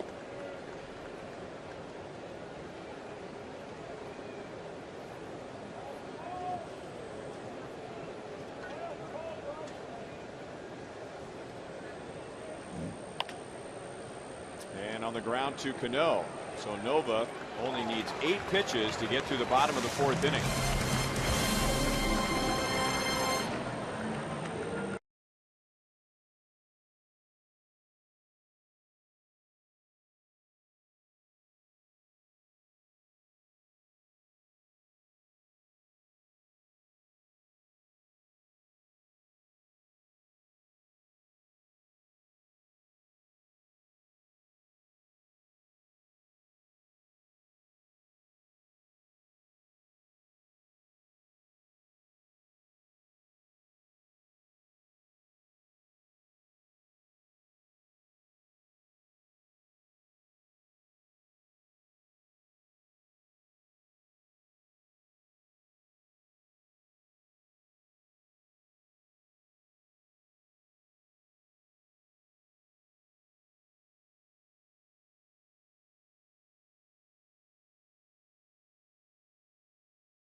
Privilege of having the greatest hitter in Royals history and the greatest fielder in Royals history up here in the booth, and we're going to talk about Royals fantasy camp. How are you, George? I'm doing great. I got to get my cheat sheet. When is it, Frank? January 30th, I think. First week of February. I think it's January 30th. Got to be. Well, 30 anyway, you years can old. come and pick up a brochure here at the stadium if you need some information. Frank's handing them out. Oh boy. Well, Derek Jeter, George, and I'm sure when you saw him hit his home run for his 3,000th hit, it must have brought back some memories. Well, yeah, and not only that, but he got it like his first 4 at bats, didn't he? Kind of like I did. And you had 4 hits, right? I had 4. Yeah. He had 4. I think to get 5. it. He had 5. Yeah. Yeah. His was a home run, and you know when I was concerned about getting the ball, Frank. You hit a home run, you might not get the ball back, so I just hit a single. Well, He planned it that way. I did. I could have hit a home run if I wanted to. was it? I'm not going to doubt it. Was it Ken Oberkfell? Ken They Oberkfell, almost second had baseman. to take the ball out of his teeth for the souvenir. That was the if I hardest remember. ball I hit that night, by the way. He thought he had a nice little routine ground ball. Right. They took a little bad hop. Yep. I would think a lot of people these days who have watched Jeter play his career and were around long enough, maybe this is a question for Frank more than George, but we're around long enough to see George's career. A lot of comparisons here. Guys who played hard, played every day, were more concerned with championships and just really took on the face of the franchise when they were playing for their organization. Do you see those similarities? Well, yeah. I mean, when George first came up, he had a different type of swing, and then he got with Charlie Loud and revamped his swing, and Charlie also was the one that was responsible for the way we played the game. I mean, when we first saw George stretch a single into a double, then that showed us that there was a different way to play the game. And so Hal McRae showed me. Right. So So you guys were both going through a swing change at that particular time, and you guys both went down to the last day for the batting championship in 1976.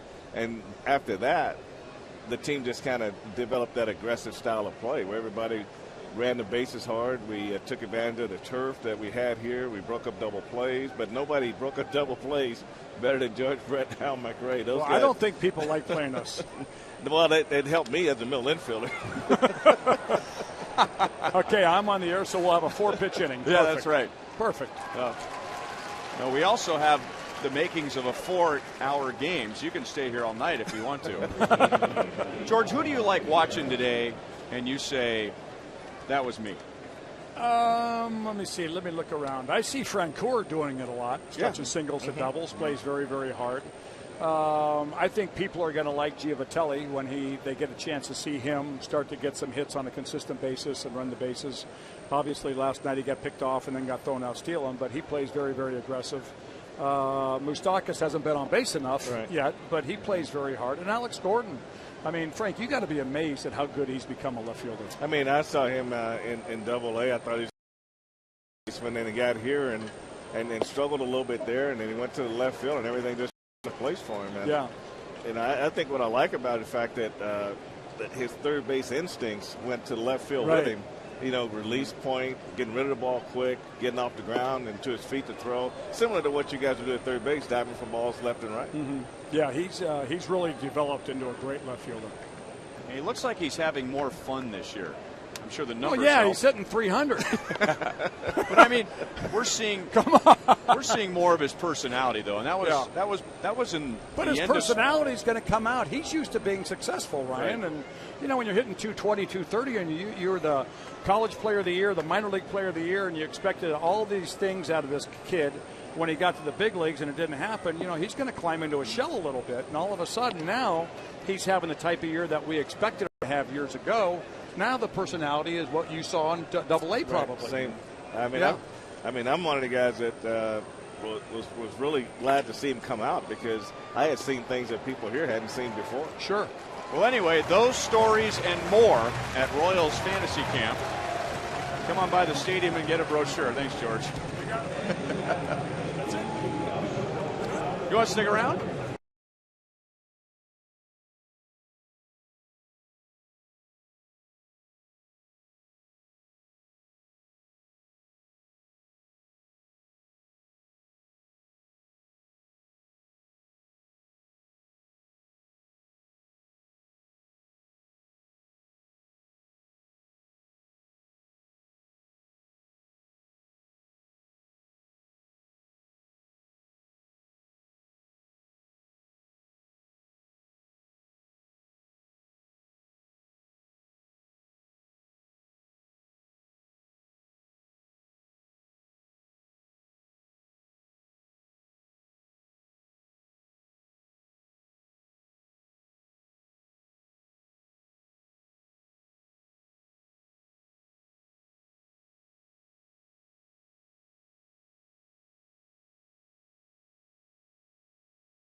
AT&T trivia question.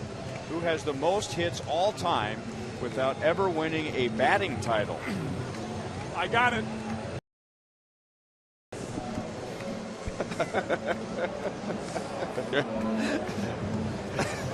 Is that right? Apparently it is. Okay. Did you know that, or did that come to you? No, I knew he had 3,300 hits. Oh, okay. That's how I knew it. Well, that just proves my point once again when we do our trivia question. I've said for a while, George, that if the trivia question You do comes not know. up, You do not know how many games I watch on TV. Right. I haven't gotten one all year. Okay.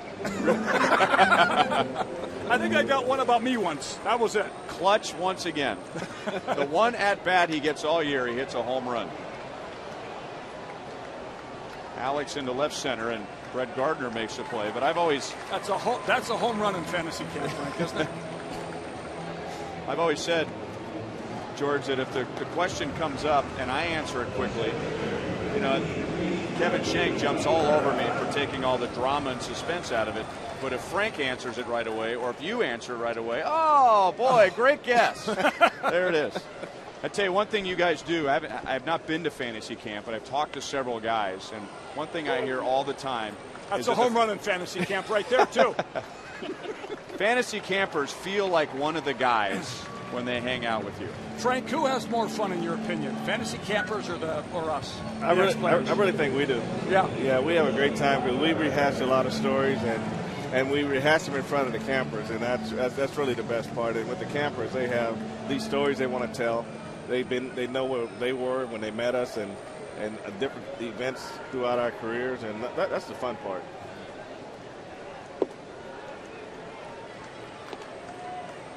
Thing I always hear from players when they retire, they don't talk about the big hits they got and the championships they won. I mean, it's part of it, but it's how much they're going to miss being with the guys every day. Oh my goodness, we have some great clubhouses, and I say when you win, it's just so much more fun. And I think that's what makes fantasy camp what it is. It's because we were winners and they want to be a part of it, and we have so many repeat guys. Yeah. And now this year with Mike Sweeney coming, Steve Alboni, it'll make a big difference. They want to be winners. That's why they're not on my team, Ryan.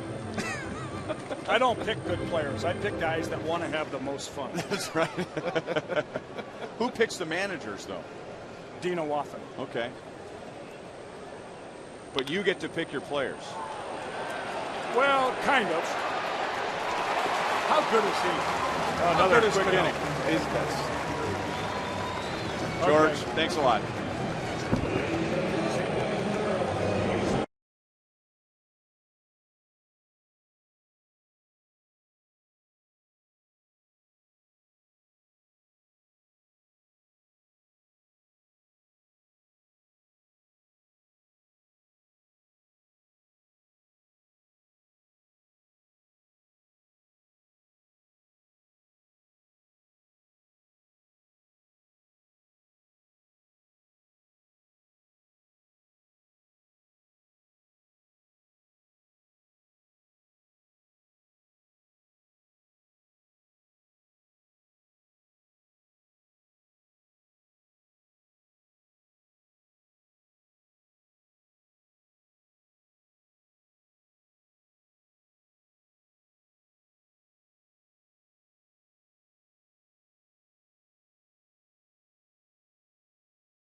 Blue Crew package is now half price. Now for just $10.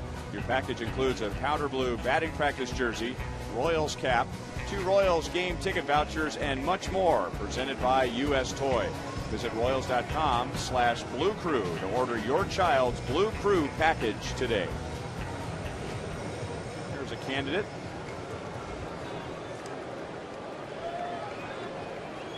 Paying no attention to the scoreboard at all. Having a great time on a beautiful night. 84 perfect degrees at first pitch.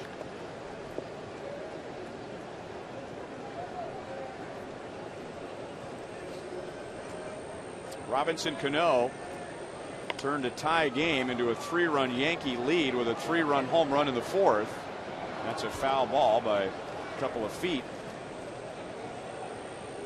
Cano had 1 RBI in New York in the Royals-Yankees 3-game series. That was one of the important bats that the Royals held down and took 2 out of 3. But tonight alone, Cano has 4 RBIs.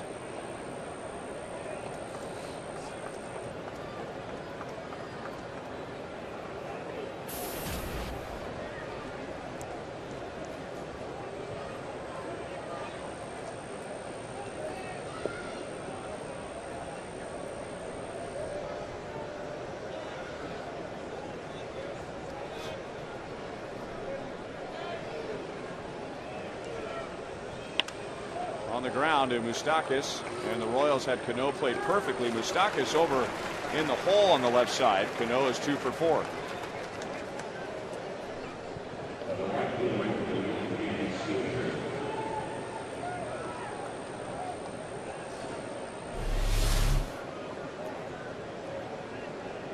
Well, you can see how the Royals are shifting around a little bit, and Cano really hit this ball well. It's in the shortstop hole, and Moustakas is well over there to make this play.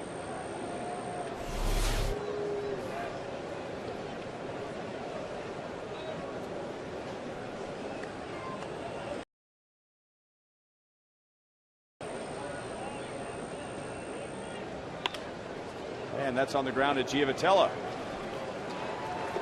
So Adcock, since coming on last inning, has gotten 5, made that 6 ground ball outs.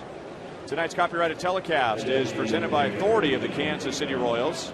It may not be reproduced or retransmitted in any form, and the accounts and descriptions of this game may not be disseminated without the express written consent of the Kansas City Royals Baseball Corporation. Ryan Lefevre with Frank White and Joel Goldberg at Kauffman Stadium, with producer Kevin Schenk, director Steve Kurtenbach, associate producers Al Broughton, Sam Abramson. The producer of Royals Live is TJ McGinnis, and our technical director on his 50th birthday, Richard the Rocket Harlan. 1-1 to Andrew Jones.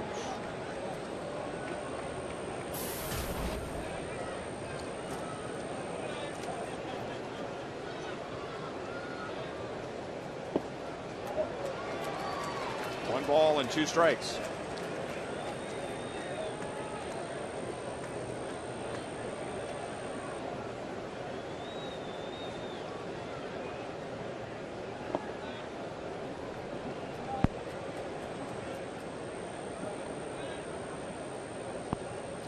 Adcock has gotten 8 hits since coming in the 4th inning, or 8 outs, I should say, and 6 have been on the ground, and that's his game. That's the pitch the Royals saw when they took him in the Rule 5, the sinking fastball.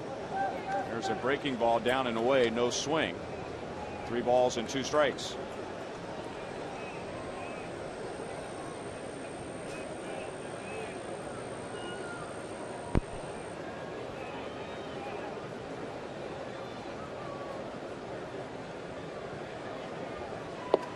And struck him out. Yankees down in the 6th inning. They lead 8-5.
Donald Clements from Blue Springs, Missouri. If the Royals hit a home run this inning, Donald will win $400. But if the Royals hit a grand slam out of the park, Donald will win $25,000 from Sonic and the Kansas City Royals. Royals have a home run. Melky Cabrera in the third inning, his 16th of the year to lead the Royals. And his good buddy Robinson Cano has a 3-run home run for the Yankees. And Ivan Nova, who was in quite a bit of trouble in the first 3 innings, has now retired 8 of the last 9 and 7 in a row. He gave up a double and an RBI to Eric Hosmer in the first inning. Hosmer grounded out in the third.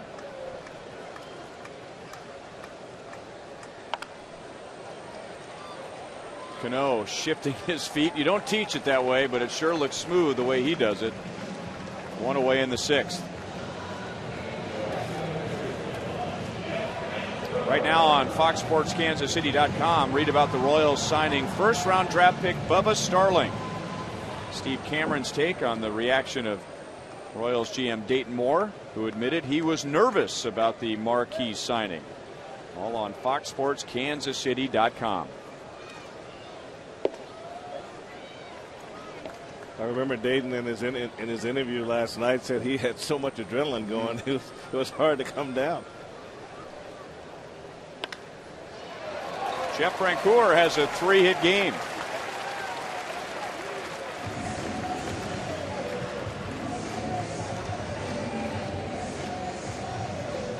Jeff does a great job at fastball moving in on his hands and gets his body out of the way, and his bat really looks quick tonight. Royals really need to do something here. They need some sort of a spark, and maybe Francoeur will get the inning going. Well, I mean, he does a good job here. He's doing his part tonight. He's a fastball. He drives it in that shortstop hole in the left field. And you're right, Ryan. Big inning for the Royals right now.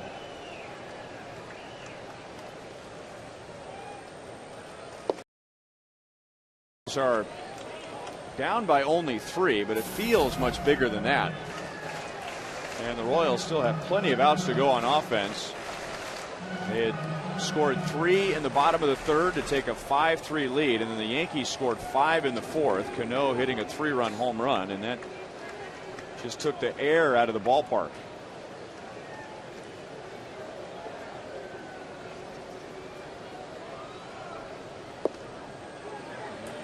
And Giavatella's ahead 2-0. He has flied out and struck out against Nova. Giavatella had 3 hits last night.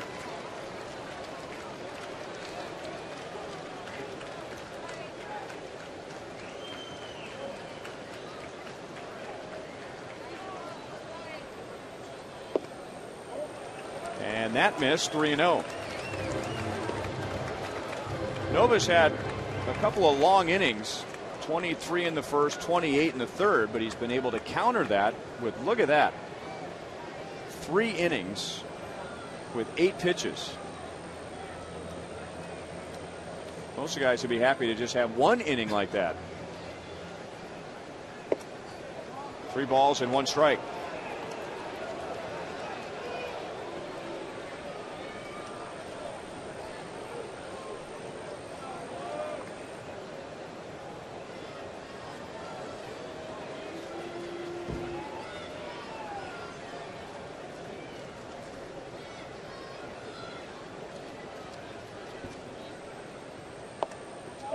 At the knees, 3-2. And that's a call that the Royals were not getting. Danny Duffy wasn't getting. And that part of the strike zone, a point of contention between Ned Yost and home plate umpire Kerwin Danley. And Ned thrown out of the game after visiting Danny Duffy in the 4th inning.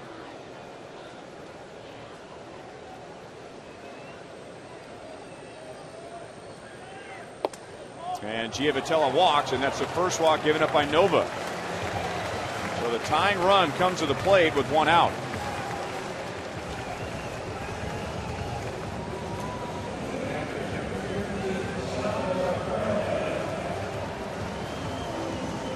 Boone Logan, who pitched last night, is warming up, and Joe Girardi only needed him for 2 outs.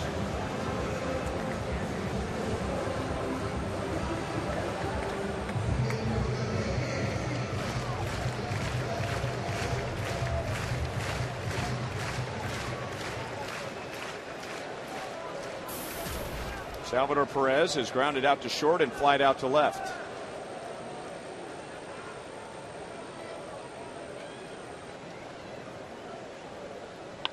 And that's hit into left center field, and it is down. So there's the spark the Royals needed. And Perez is going to drive in two to make it a one-run game.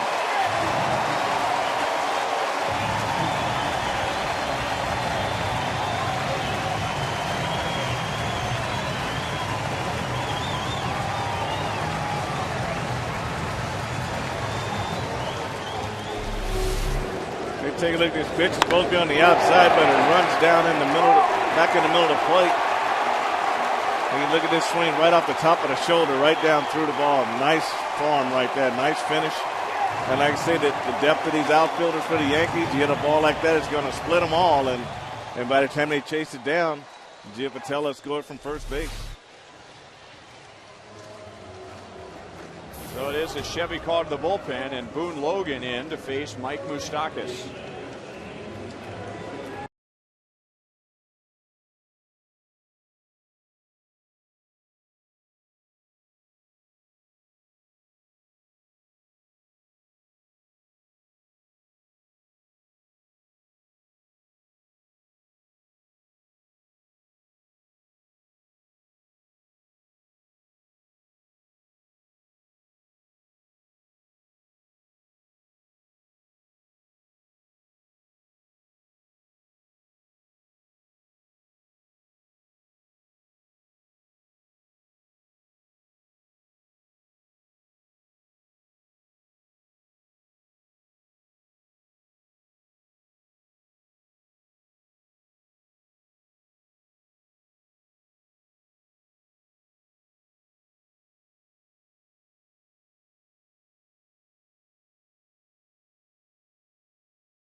Outfield after hitting a two-run double and driving into and making it a one-run game and chasing Ivan Nova out of the game. So it's Boone Logan for the second straight game. And Logan came on last night in the sixth. He picked off Johnny Giovatello, which resulted in a caught stealing. And then in the seventh inning got two outs. And he had come on last night to face Mike Moustakas. And that's who he gets here with Perez at second base and one out. Moustakas against Ivan Nova has grounded out and lined to center field.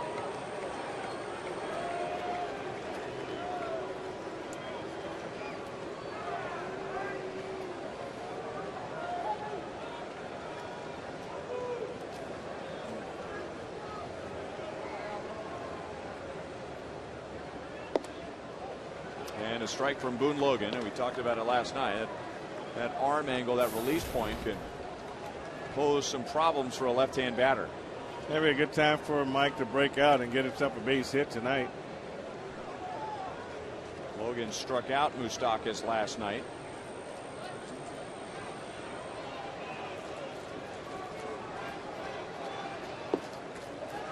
And got the call, no balls and two strikes. Well, that's one pitch that Mike's have a hard time dealing with right there. One baseball off that corner on the outside, down and away.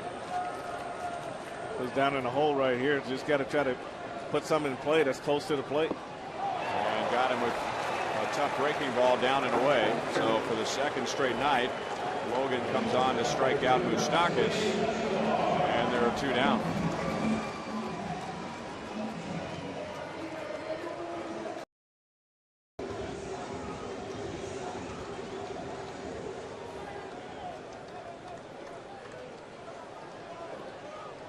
And Logan will stay on to face Alcides Escobar, because if the inning goes beyond Escobar, Alex Gordon will come to the plate. So he'll get another left-hand batter. Escobar tripled and scored in the third, grounded out in the fourth.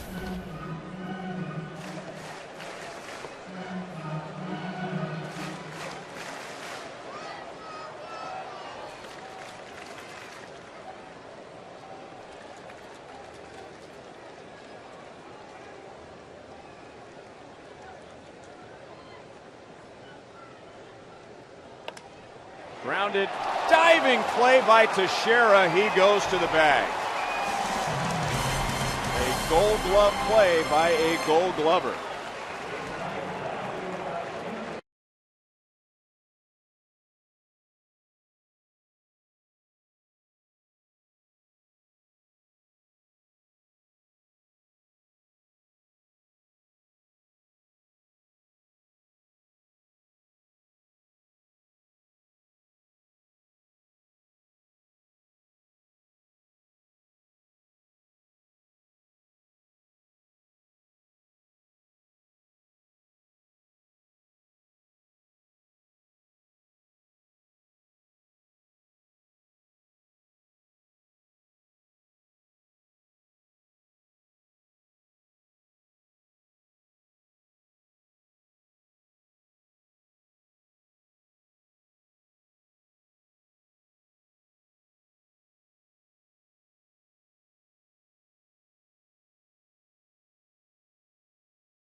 And the Royals came very close to tying the game, except for this phenomenal play by Mark Teixeira.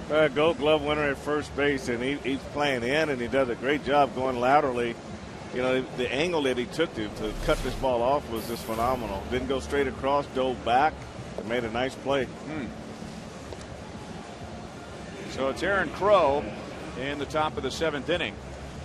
And Nate Adcock able to give the Royals 3 scoreless innings, only gave up 1 hit. And if you add up Nate Adcock's ground ball outs and strikeouts, that accounted for 8 of his 9 outs. So keeping the ball down against the Yankees, only 1 fly ball out. So if the Royals come back in this game and win it, obviously we'll have some late inning dramatics, and we can talk about their comeback. And the Royals will need to hold it together in the bullpen for that to happen. But we may go back and talk about Nate Adcock restoring some order for 3 innings. Yeah, he did a good job getting the ball on the ground, and that sinker was working very well tonight. Russell Martin not happy with that call with Kerwin Danley. It was Martin on 2 different occasions who was at the plate, and Danny Duffy thought he had thrown a strike at the knees to Martin. And Kerwin Danley did not call it a strike.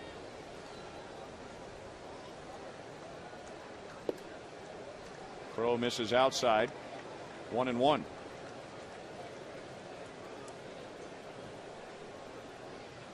Martin with a 2-run single and the Yankees 3-run third. Now down 1 ball, 2 strikes.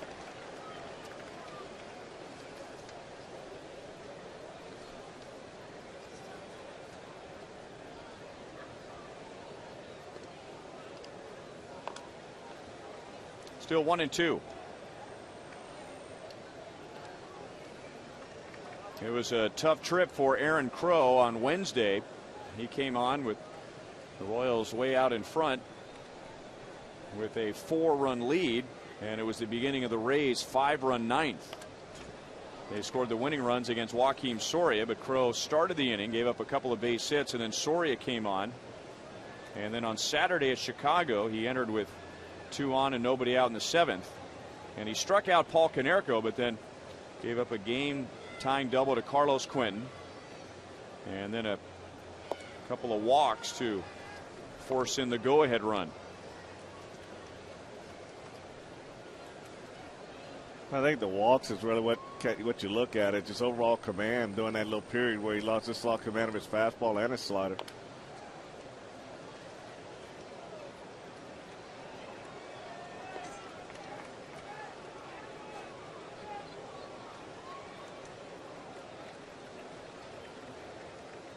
Eduardo Nunez and Brett Gardner will follow Russell Martin in the 7th inning.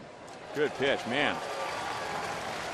That was a sinker with some teeth. Fighting in on Russell Martin, and a good start for Aaron Crow. I mean, look how much this two-seamer moves. I mean, it moved a long way, and he tried to catch up with it, but it had too much velocity and too much sink. You think he's right on that pitch right there, but he's well above that pitch on that swing. Martin might have been better off swinging and missing at that pitch, because if he made contact, his hands might have been buzzing for the rest of the season. Eduardo Nunez has 2 hits, playing at third base tonight. Eric Chavez was at third last night.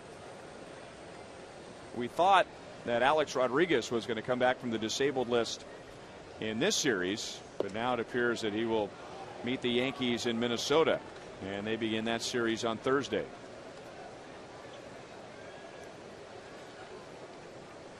The grouping at the lower corner, Foxtrack said that those pitches are on the plate, but the inconsistency on the ball down all the way across the zone has been there all night.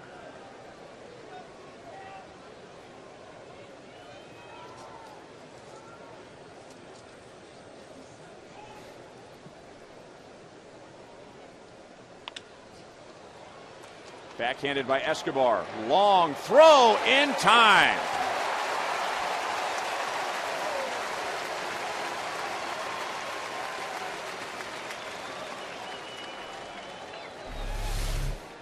City does a great job of getting his feet together. He's really set to throw this ball. As soon as he hits his glove, it makes a long throw. And Eric Hosmer really helps him out with a stretch to make that throw a little bit shorter. He goes in the hole, plants, and they got to throw off. And you see how far Eric Hosmer came to help this play. But we've seen Alcides do this all year. He's very consistent.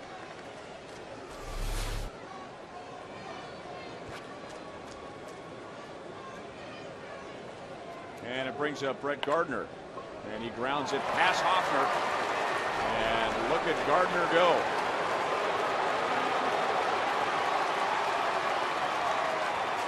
A stand-up triple, and Gardner has another 2-hit game against the Royals.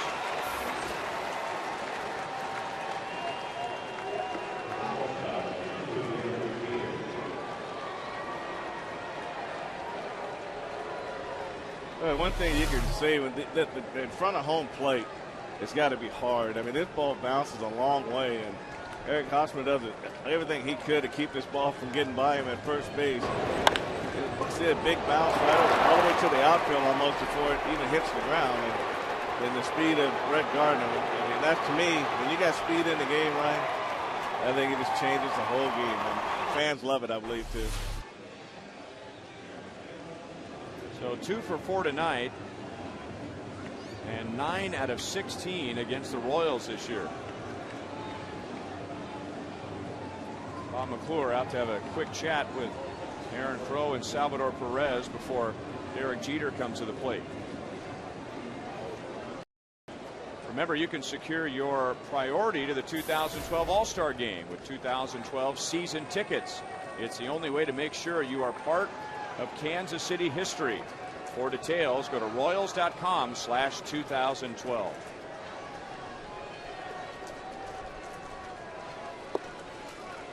Ball 1 to Derek Jeter, 1 for 4 with an RBI after driving in 3 last night. You know, normally when you see ballparks, you have single ball pitchers. They usually soften that area up in front of home plate, so when the ball hit, it flattens out. But you're a single ball pitcher here, and you get that top spin, and the balls are almost going to the outfield once they hit in front of home plate with that top spin before they hit the ground. I used to go in that old Tiger Stadium in Sparky Anderson. He would wet that thing down so much in front of home plate. Plus, he had high grass and took advantage of the sinker ballers. And sometimes you got to tailor your field to your pitcher. Jeter goes the other way, and he has driven in 5 in the series. And once again, the Yankees answer the Royals. They lead 9-7.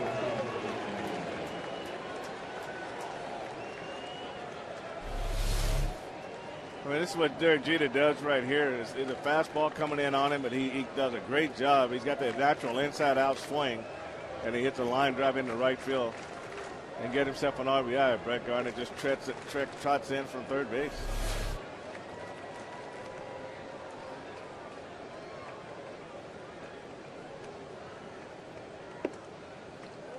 And ball 1 to Curtis Granderson. Hitless tonight, but he scored twice.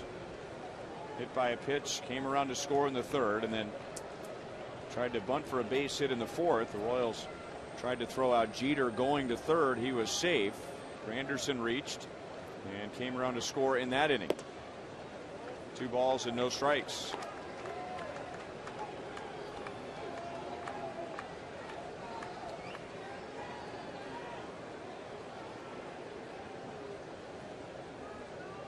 Curtis Granderson with more of a closed stance. And remember last night we were talking about an adjustment he made here in Kansas City, which turned that season around and carried into this year. He said that actually he started making the adjustment in Texas, the series before Kansas City, but first time he brought it into the game was here, closing his stance and getting his hands back a little farther away from his hip. He used to have a wide open stance and had his hands right over the left side of his chest, over his left chest muscle, but now the stance is closed, hands back near his shoulder. 2-2. I think one thing that really helps him do is stay back. You know, when your hands get too close to your body, there's a tendency not to be able to push him away. And you kind of carry him with you, and it hurts your bat speed. But once you get him away from you like that, now you can swing. Your swing becomes a lot freer, and the bat speed increases. That's one of the things I see in Mike Moustakas. You know, you just don't see the separation between body and hands, where you get the bat speed going, where he can drive the ball and have the ball, make the ball have carry. You know, right now he carries them with him a little bit, and when he hits it, then the ball leaves. And it leaves quick, but it dies quick, so that means you're not really getting through the ball and creating that backspin. Granderson's first hit in the series, and that's going to be the end of the line for Aaron Crow. So with 2 outs and nobody on, a triple, back-to-back singles, a run scoring, and it's Greg Holland with 2 on, 2 out.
It was a full moon on the 15th, and now it's starting to get smaller. So a waning gibbous, not to be confused with a waxing gibbous. Greg Holland in relief of Aaron Crow.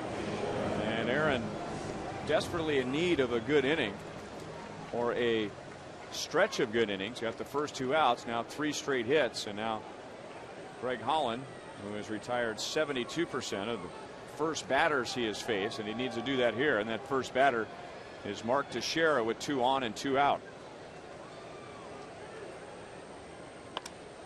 He goes the other way.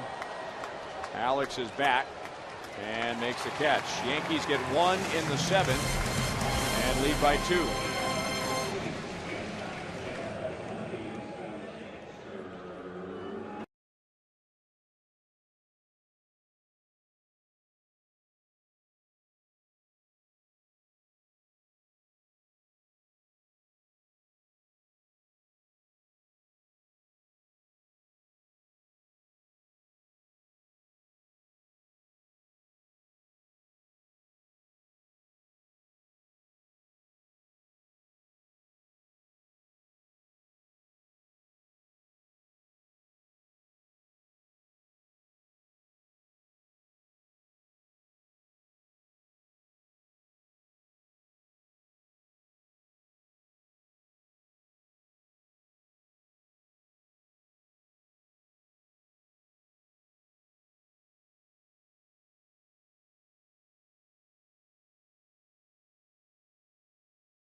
Welcome to the state capitol and governor's mansion in Jefferson City.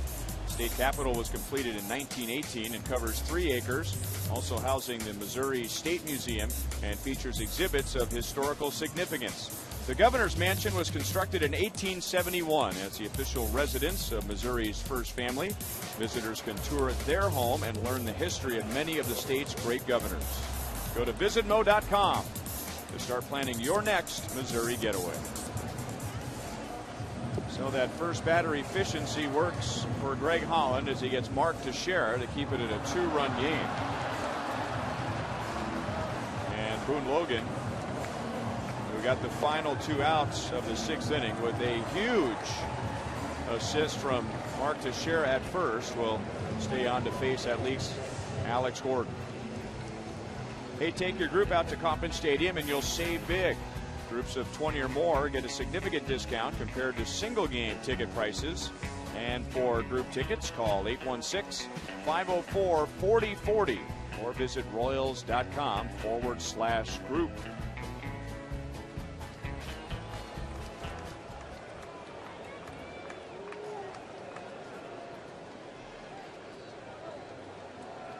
Alex Gordon 0 for 3 tonight. He does have an RBI. And Logan misses inside with a hard breaking ball. Logan, in relief of Ivan Nova, struck out Mike Moustakas and then got Alcides Escobar on a ground out to first. Sort of. Can't really say he got him out on a ground ball to first because it was a bullet. And Mark Teixeira diving toward the line to save it. It would have tied the game. Teixeira back to the bag, and then the Yankees got a run back in the 7th. 2-1. The 2 similarities between Mark Teixeira and Eric Hosmer is that they don't really rely on the pitcher to get to first base. When they get a ground ball, they're going to try to, if they can, take everything themselves and get the pitcher out of the plate. Alex lifts it to left. There, Brett Gardner sets himself, 1 away. And Joe Girardi is out of the dugout. So Logan faces 3 and retires 3.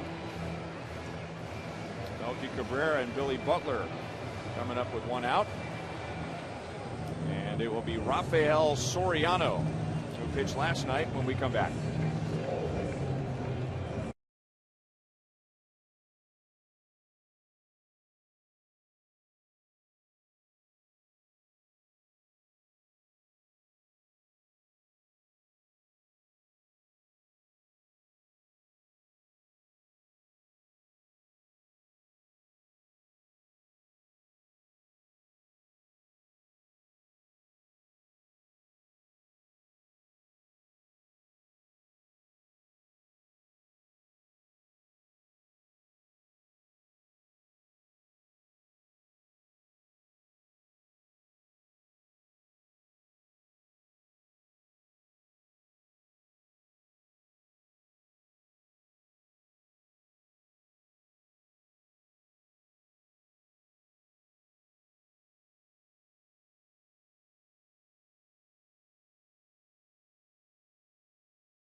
now turns the ball over to Rafael Soriano, and the Royals scored against him last night. He went 2/3 of an inning, coming on in the 7th, as he does tonight. Gave up a walk and an RBI double, and that RBI double was to Melky Cabrera. Melky homered in the 3rd inning, his team leading 16th of the year. So Melky Cabrera right now leads the Royals in batting average, home runs, and RBIs. 0-1. He has hit in 9 straight. He has 3 RBIs in this series.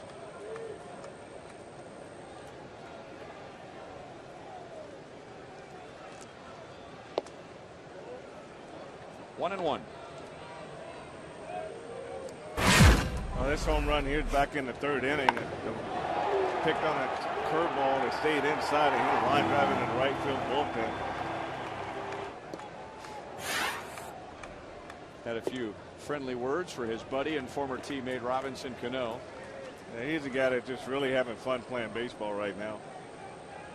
Cano, the very next half inning, said, "You want to see a home run? I'll show you a home run." Boy, did he ever. Cano hit a 421-foot home run. 2-2.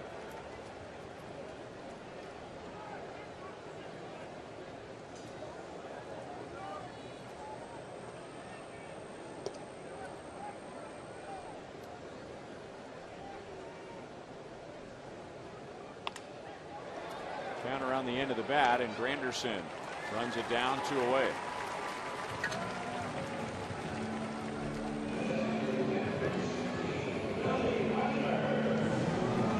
Soriano last year with the Rays led the American League with 45 saves. Pretty good trade, as the Rays acquired him the previous offseason for Jesse Chavez. And then Jesse coming over to the Royals last year at the trading deadline, along with Tim Collins and Gregor Blanco. That was a deal that sent Rick Ankiel and Kyle Farnsworth to Atlanta.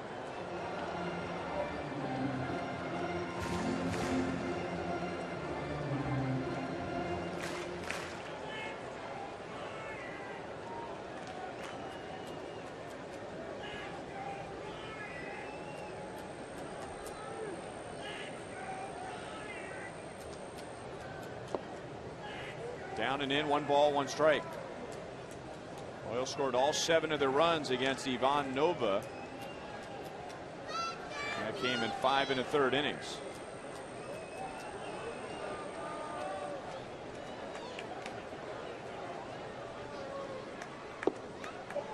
One and two.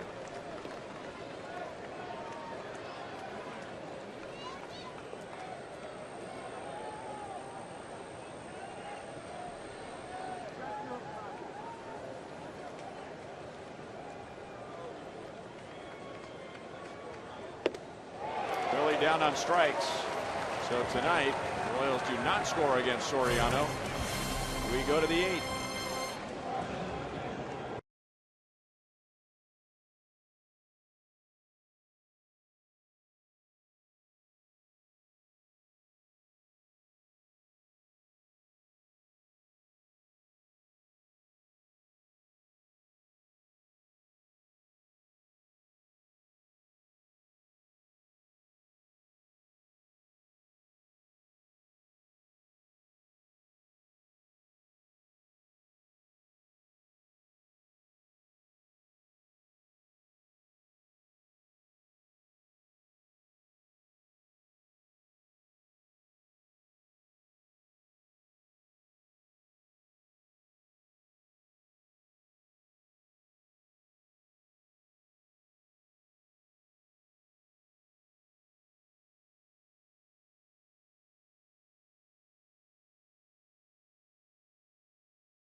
And let's take a look at the American League scoreboard, brought to you by Panera Bread. Doubleheader, and Boston and Tampa Bay split the doubleheader. Detroit beating Minnesota 7-1. And Cleveland is trailing Chicago. So the Tigers with a 2-game lead, could be a 3-game lead. Chicago 3.5 back, so they continue to hang in there. Texas at the Angels. Texas lead in the West is now 5, and the Rangers have won 4 in a row. Biggest lead right now in baseball, Philadelphia is in front of Atlanta by 8.5. How'd you like to be the Atlanta Braves? They are 20 games above 500, and they're 8.5 games out. Oh my goodness.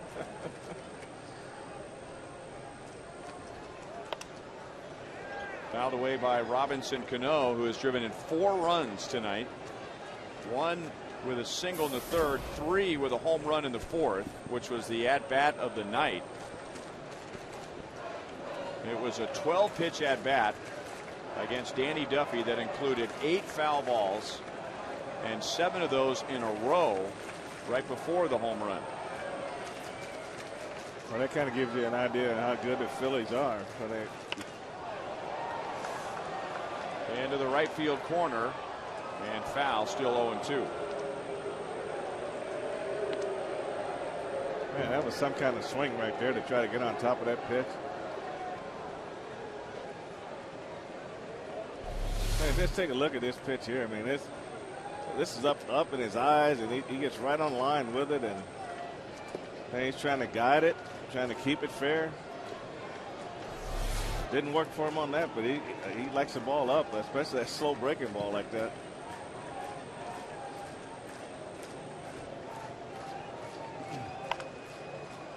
Escobar runs up, ball has a lot of spin, and Escobar gets Cano. 1 down in the 8th. Just some quick math here, Frank. If the Phillies were in the National League West, they would have a 4-game lead. They would be tied for first if they were in the Central. They'd have a 1-game lead in the American League West. They would have a 3.5-game lead if they're in the American League Central. They would be only 1 game out in the East, but because they're trailing the Phillies, well, they won tonight, so make it 21 games above 500 and 7.5 games back. Oh, wow. I guess you just have to convince yourself that the wild card is a good thing. Not that they could chase the Phillies, but man. And realignment might be a better thing. I mean, who wouldn't want to be 21 games above 500 right now? That's a successful season. I mean, just like the Yankees and the Red Sox every year, you know, they battle down to the wire. They're perennial mid-90 game winners every year. And one of them goes and one of them's a wild card. Nick Swisher 1-3 with a 3rd inning walk and a 2nd inning single. Good pitch by Holland, 1-2.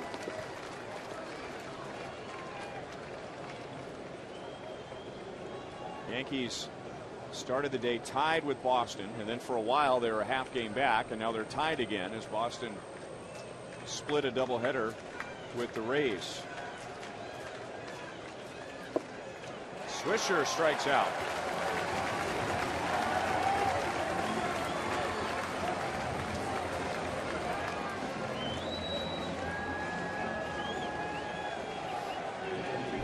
And just look at the movement on this fastball. I mean, it just took off on Nick Swisher. He just really froze him. Ball had late movement to it.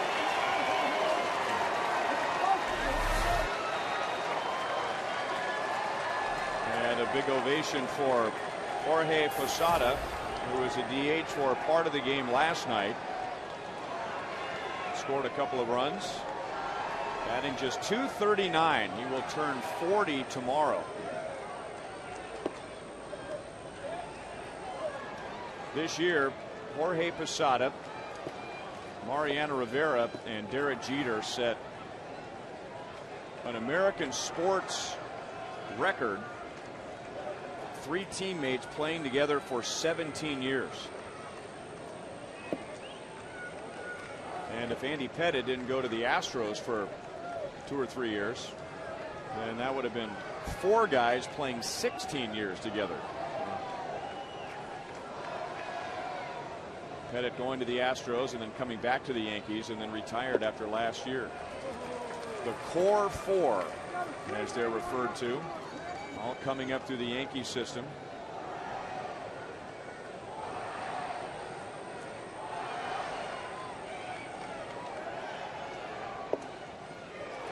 Two and two.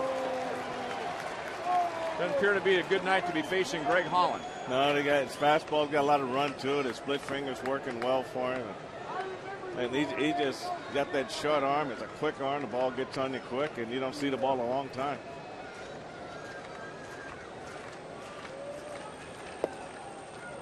Three balls and 2 strikes.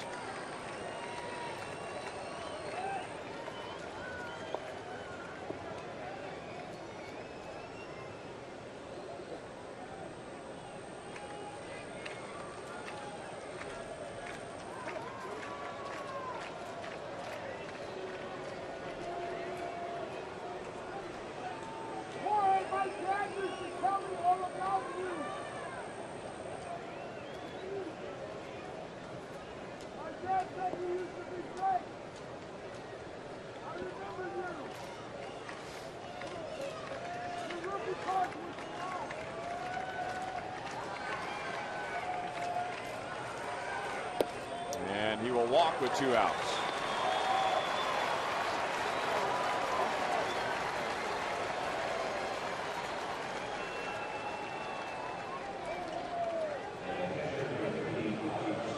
John Gibbons is running the show at the moment as Ed Yost was ejected from the game in the 4th, arguing with home plate umpire Kerwin Danley, who appeared to be squeezing Danny Duffy. Strike to Russell Martin. Martin with a 2-run single in the 3rd inning.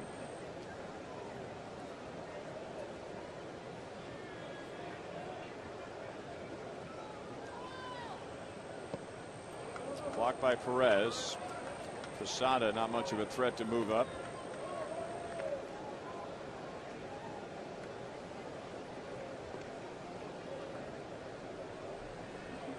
Jorge Posada, originally a second baseman, and then the Yankees moved him behind the plate.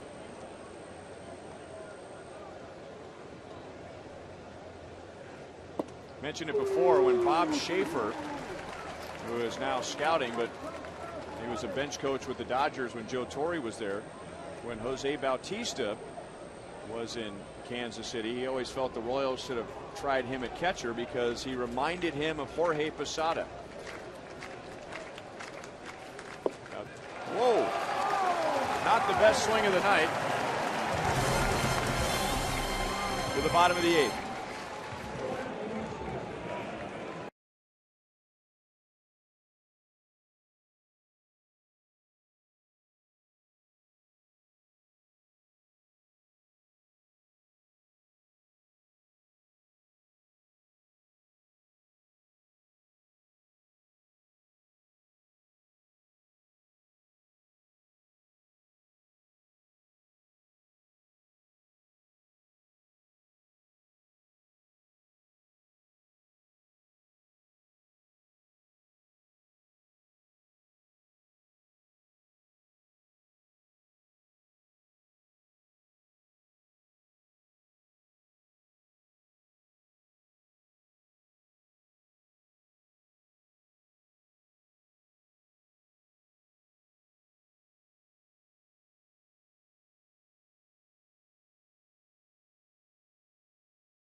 9-7 after the game on Boulevard Royals Live. Kansas City able to score a lot of runs against Devon Nova for the second time this year, but it might not be enough. We'll talk about that and Danny Duffy's performance, who was not around very long. Same can be said for Ned Yost. We will hear from him.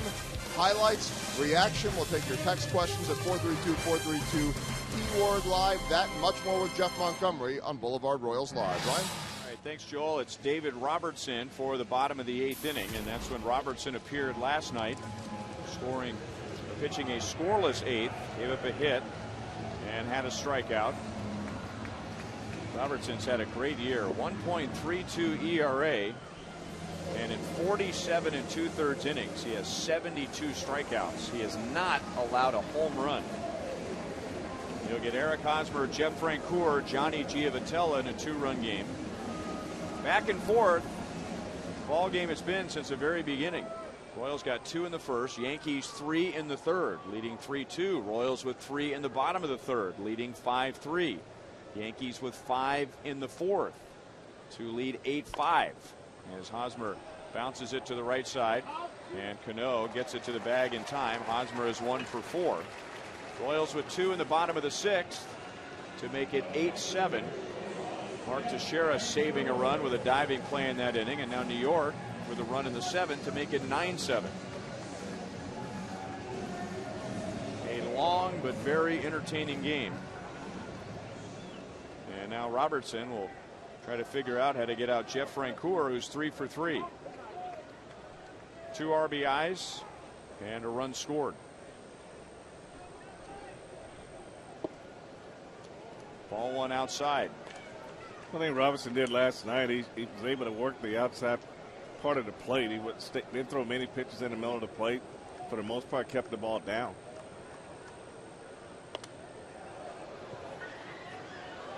Another foul ball into the Yankee radio booth.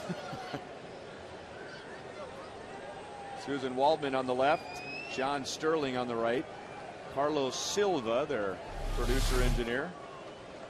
They had a line drive go zipping back there last night.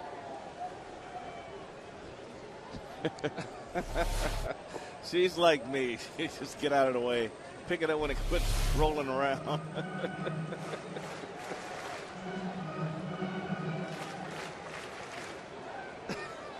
Now, you can see right above the monitor. See that black dot above the monitor in front of them? That's the dent from a foul ball last night that Susan said if she didn't get out of the way, they would have hit her right in the forehead. Wow. That was a good read, though, on her part. I mean, she didn't wait till the last one. I mean, she knew right away that that ball was coming back in her direction. That's right.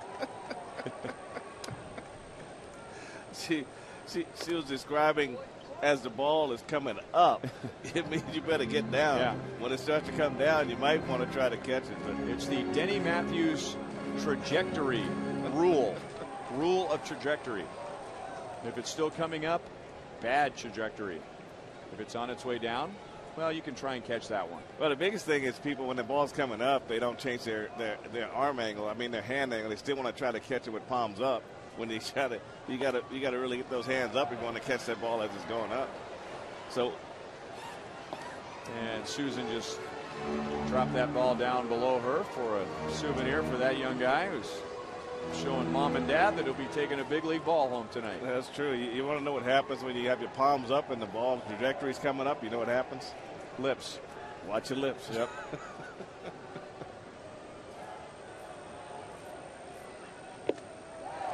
Francoeur strikes out, 2 away in the 8th inning.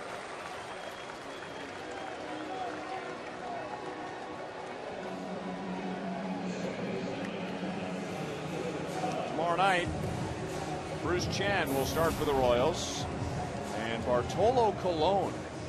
That's right. He'll be pitching for the Yankees. 7:10 first pitch. Ivy Royals Live begins at 6:30. It's also an Ink Student Night and local music showcase tomorrow. Music from The Good Foot before the Royals and the Yankees. Yeah, Robertson sure can drive that ball down to the bottom on his own, and a nice, easy, fluid motion. Nice delivery.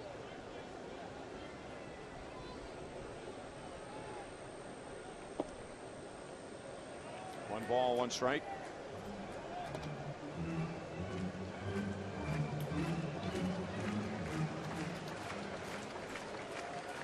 David Robertson is the younger brother of Connor Robertson, who also pitched in the big leagues. David is 4 years younger than Connor. Connor pitched with mostly the A's and the Diamondbacks.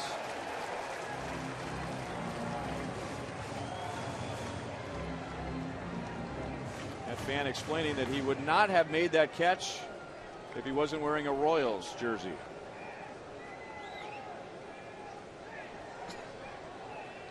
And for a little extra magic, poor Usher coming over. You okay? Almost knocked him over with a high five. Not only did I catch it. I've got something to say. Yeah, I know. I know. I'm just asking you if you're okay, though.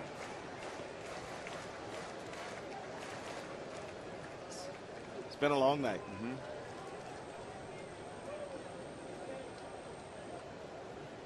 And for a little extra magic, it is a powder blue George Brett jersey. You okay, buddy? Yeah. Oh, ow. Giavotella hits it hard to right. Swisher runs it down, and that's the inning. We go to the 9th. Robertson pitches another scoreless 8.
Tim Collins will take over for Greg Holland, and we've said this all year, but Greg Holland had another good night. Inning and a third, no hits, a couple of strikeouts. Yankees scoring 8 of their 9 runs against Danny Duffy in 3 innings. Nate Adcock restored some order with 3 scoreless innings. Aaron Crow gave up a run in 2/3 of an inning, and then Greg Holland.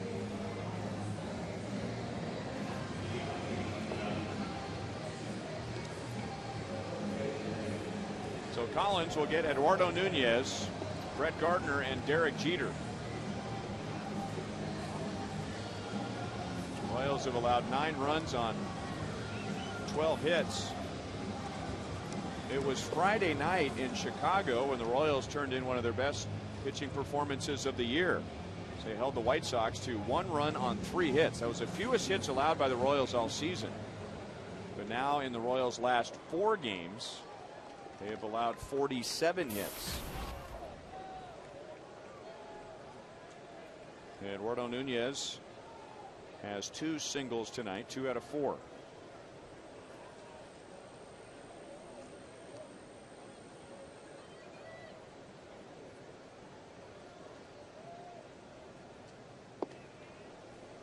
Down and away, ball 1.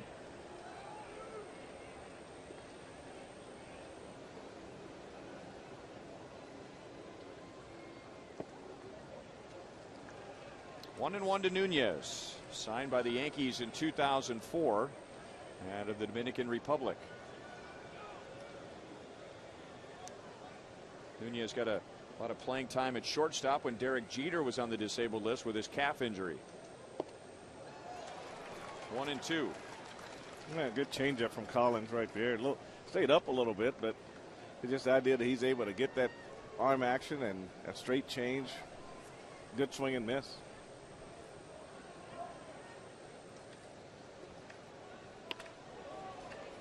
Able to make good contact on a curveball. And Escobar over to Hosmer, 1 away.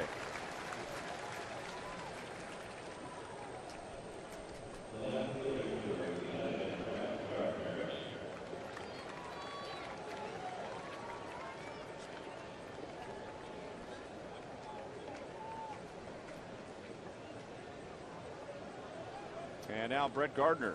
2 more hits scored. He is 9 out of 18 against the Royals this year. One single that got it a 5-run inning started in the 4th. He batted twice in that inning and then tripled with 2 outs in the 7th, and Derek Jeter got him to the plate. Down and away, ball 1.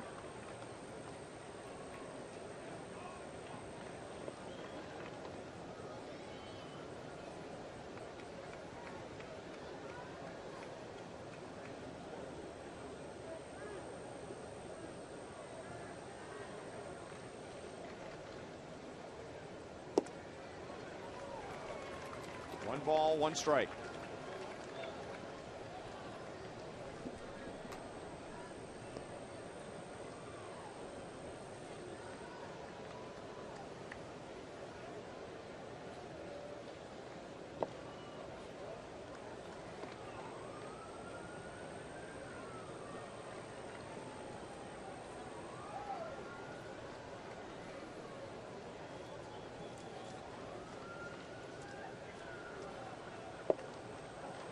And Collins evens the count at 2-2.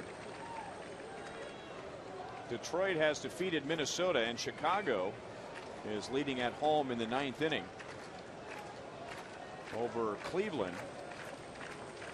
Well, the Tigers appear to be a few outs away from having a 3-game lead in the division.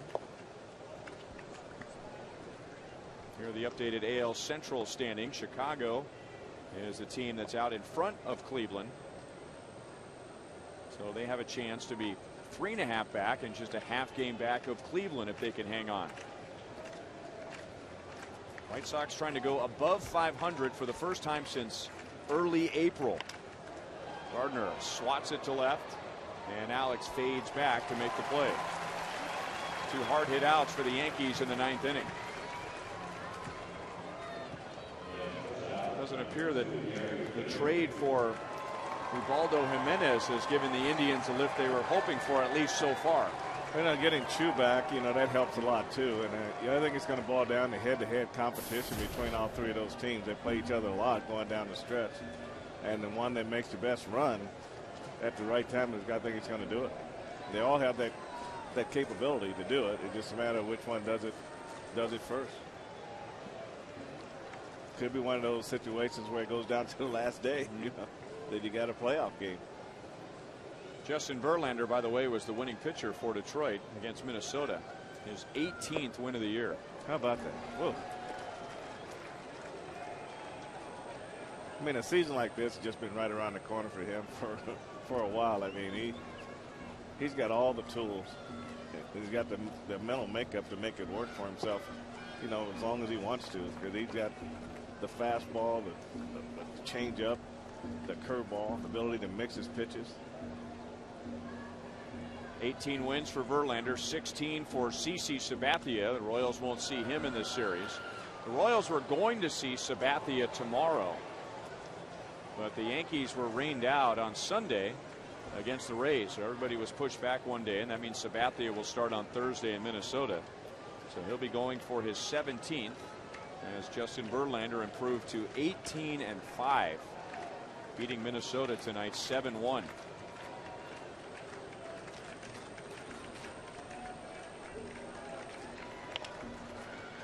Moustakis gets Jeter, who has a 2 RBI night. Mariano Rivera coming in from the bullpen. Royals have Salvador Perez, Mike Moustakis, and Alcides Escobar.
In the bottom of the 9th inning, and Robinson Cano is responsible for tonight's Chevrolet play of the game. Just a 3-run home run by Cano off Danny Duffy into the left center and sort of right center field water.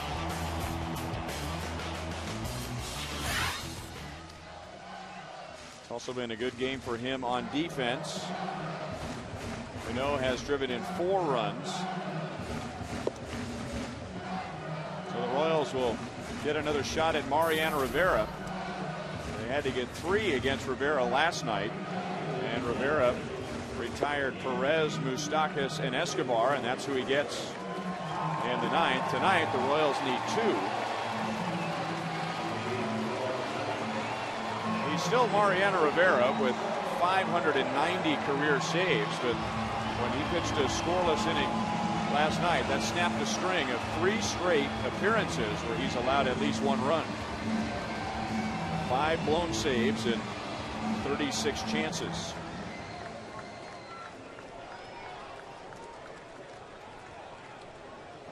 Last night he got Salvador Perez to ground out to first base. Perez with a big 2-run double for the Royals in the 6th inning. That made it a 1-run game.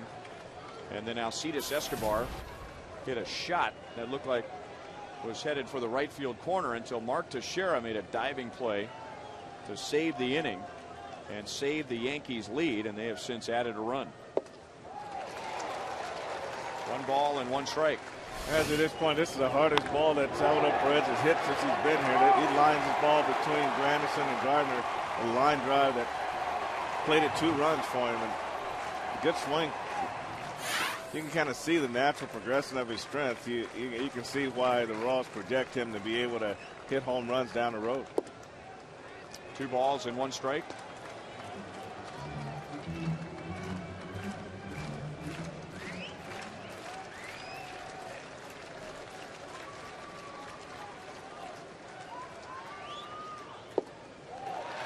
Two and 2. With 590 career saves, that's the 2nd most in history. He is 11 behind Trevor Hoffman, who had 601. And that pitch is unhittable. I mean, just on the outside corner, right? All you can do is get up into the bat. You can't put it in play fair. 1 away. When you talk about pinpoint control, right where the glove is. Russell Martin didn't have to move his glove at all. Let it back. You can see just exactly where Russell Martin wants this pitch. That's exactly where Mariano Rivera throws it.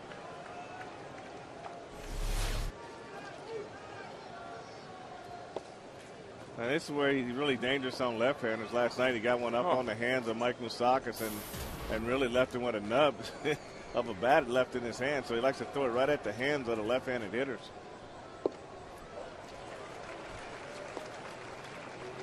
Moustakas 0 for 3 with a strikeout tonight.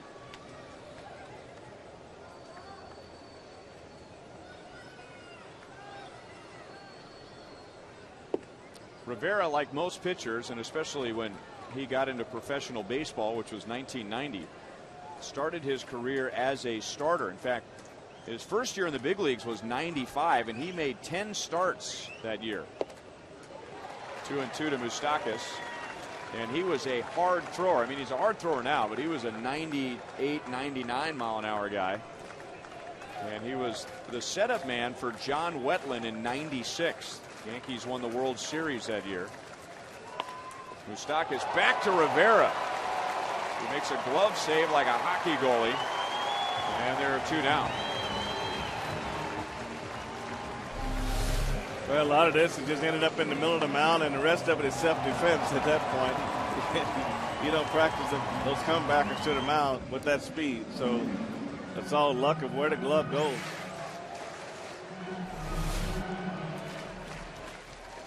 After 96, when the Yankees won the World Series, John Wetland moved on to another team, and the Yankees handed the closer's role off to him in 97, and he had 43 saves his first year.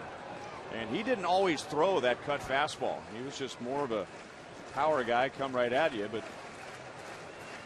pitchers, when they play catch before games, are always messing around with grips and just trying new things.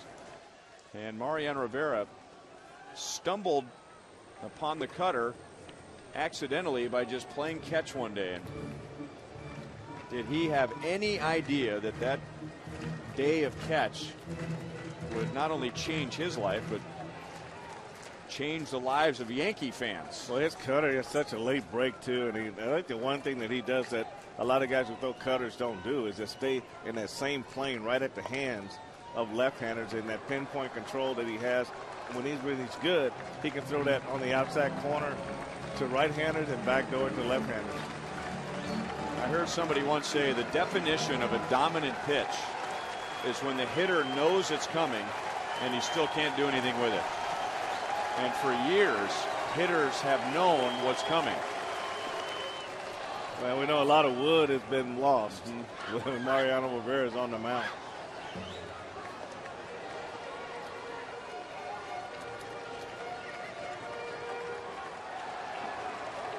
Advice from John Wetland before he moved on from the Yankees: don't get beat with your second best pitch. And Rivera has only needed one pitch, and he just saved his 591st career game with 2 strikeouts in the 9th inning. So the New York Yankees take over first place in the East, a half-game lead over the Boston Red Sox, as Joe Girardi's team improves to 74 and 46. 9-7 Yankees over the Royals, and we'll be right back.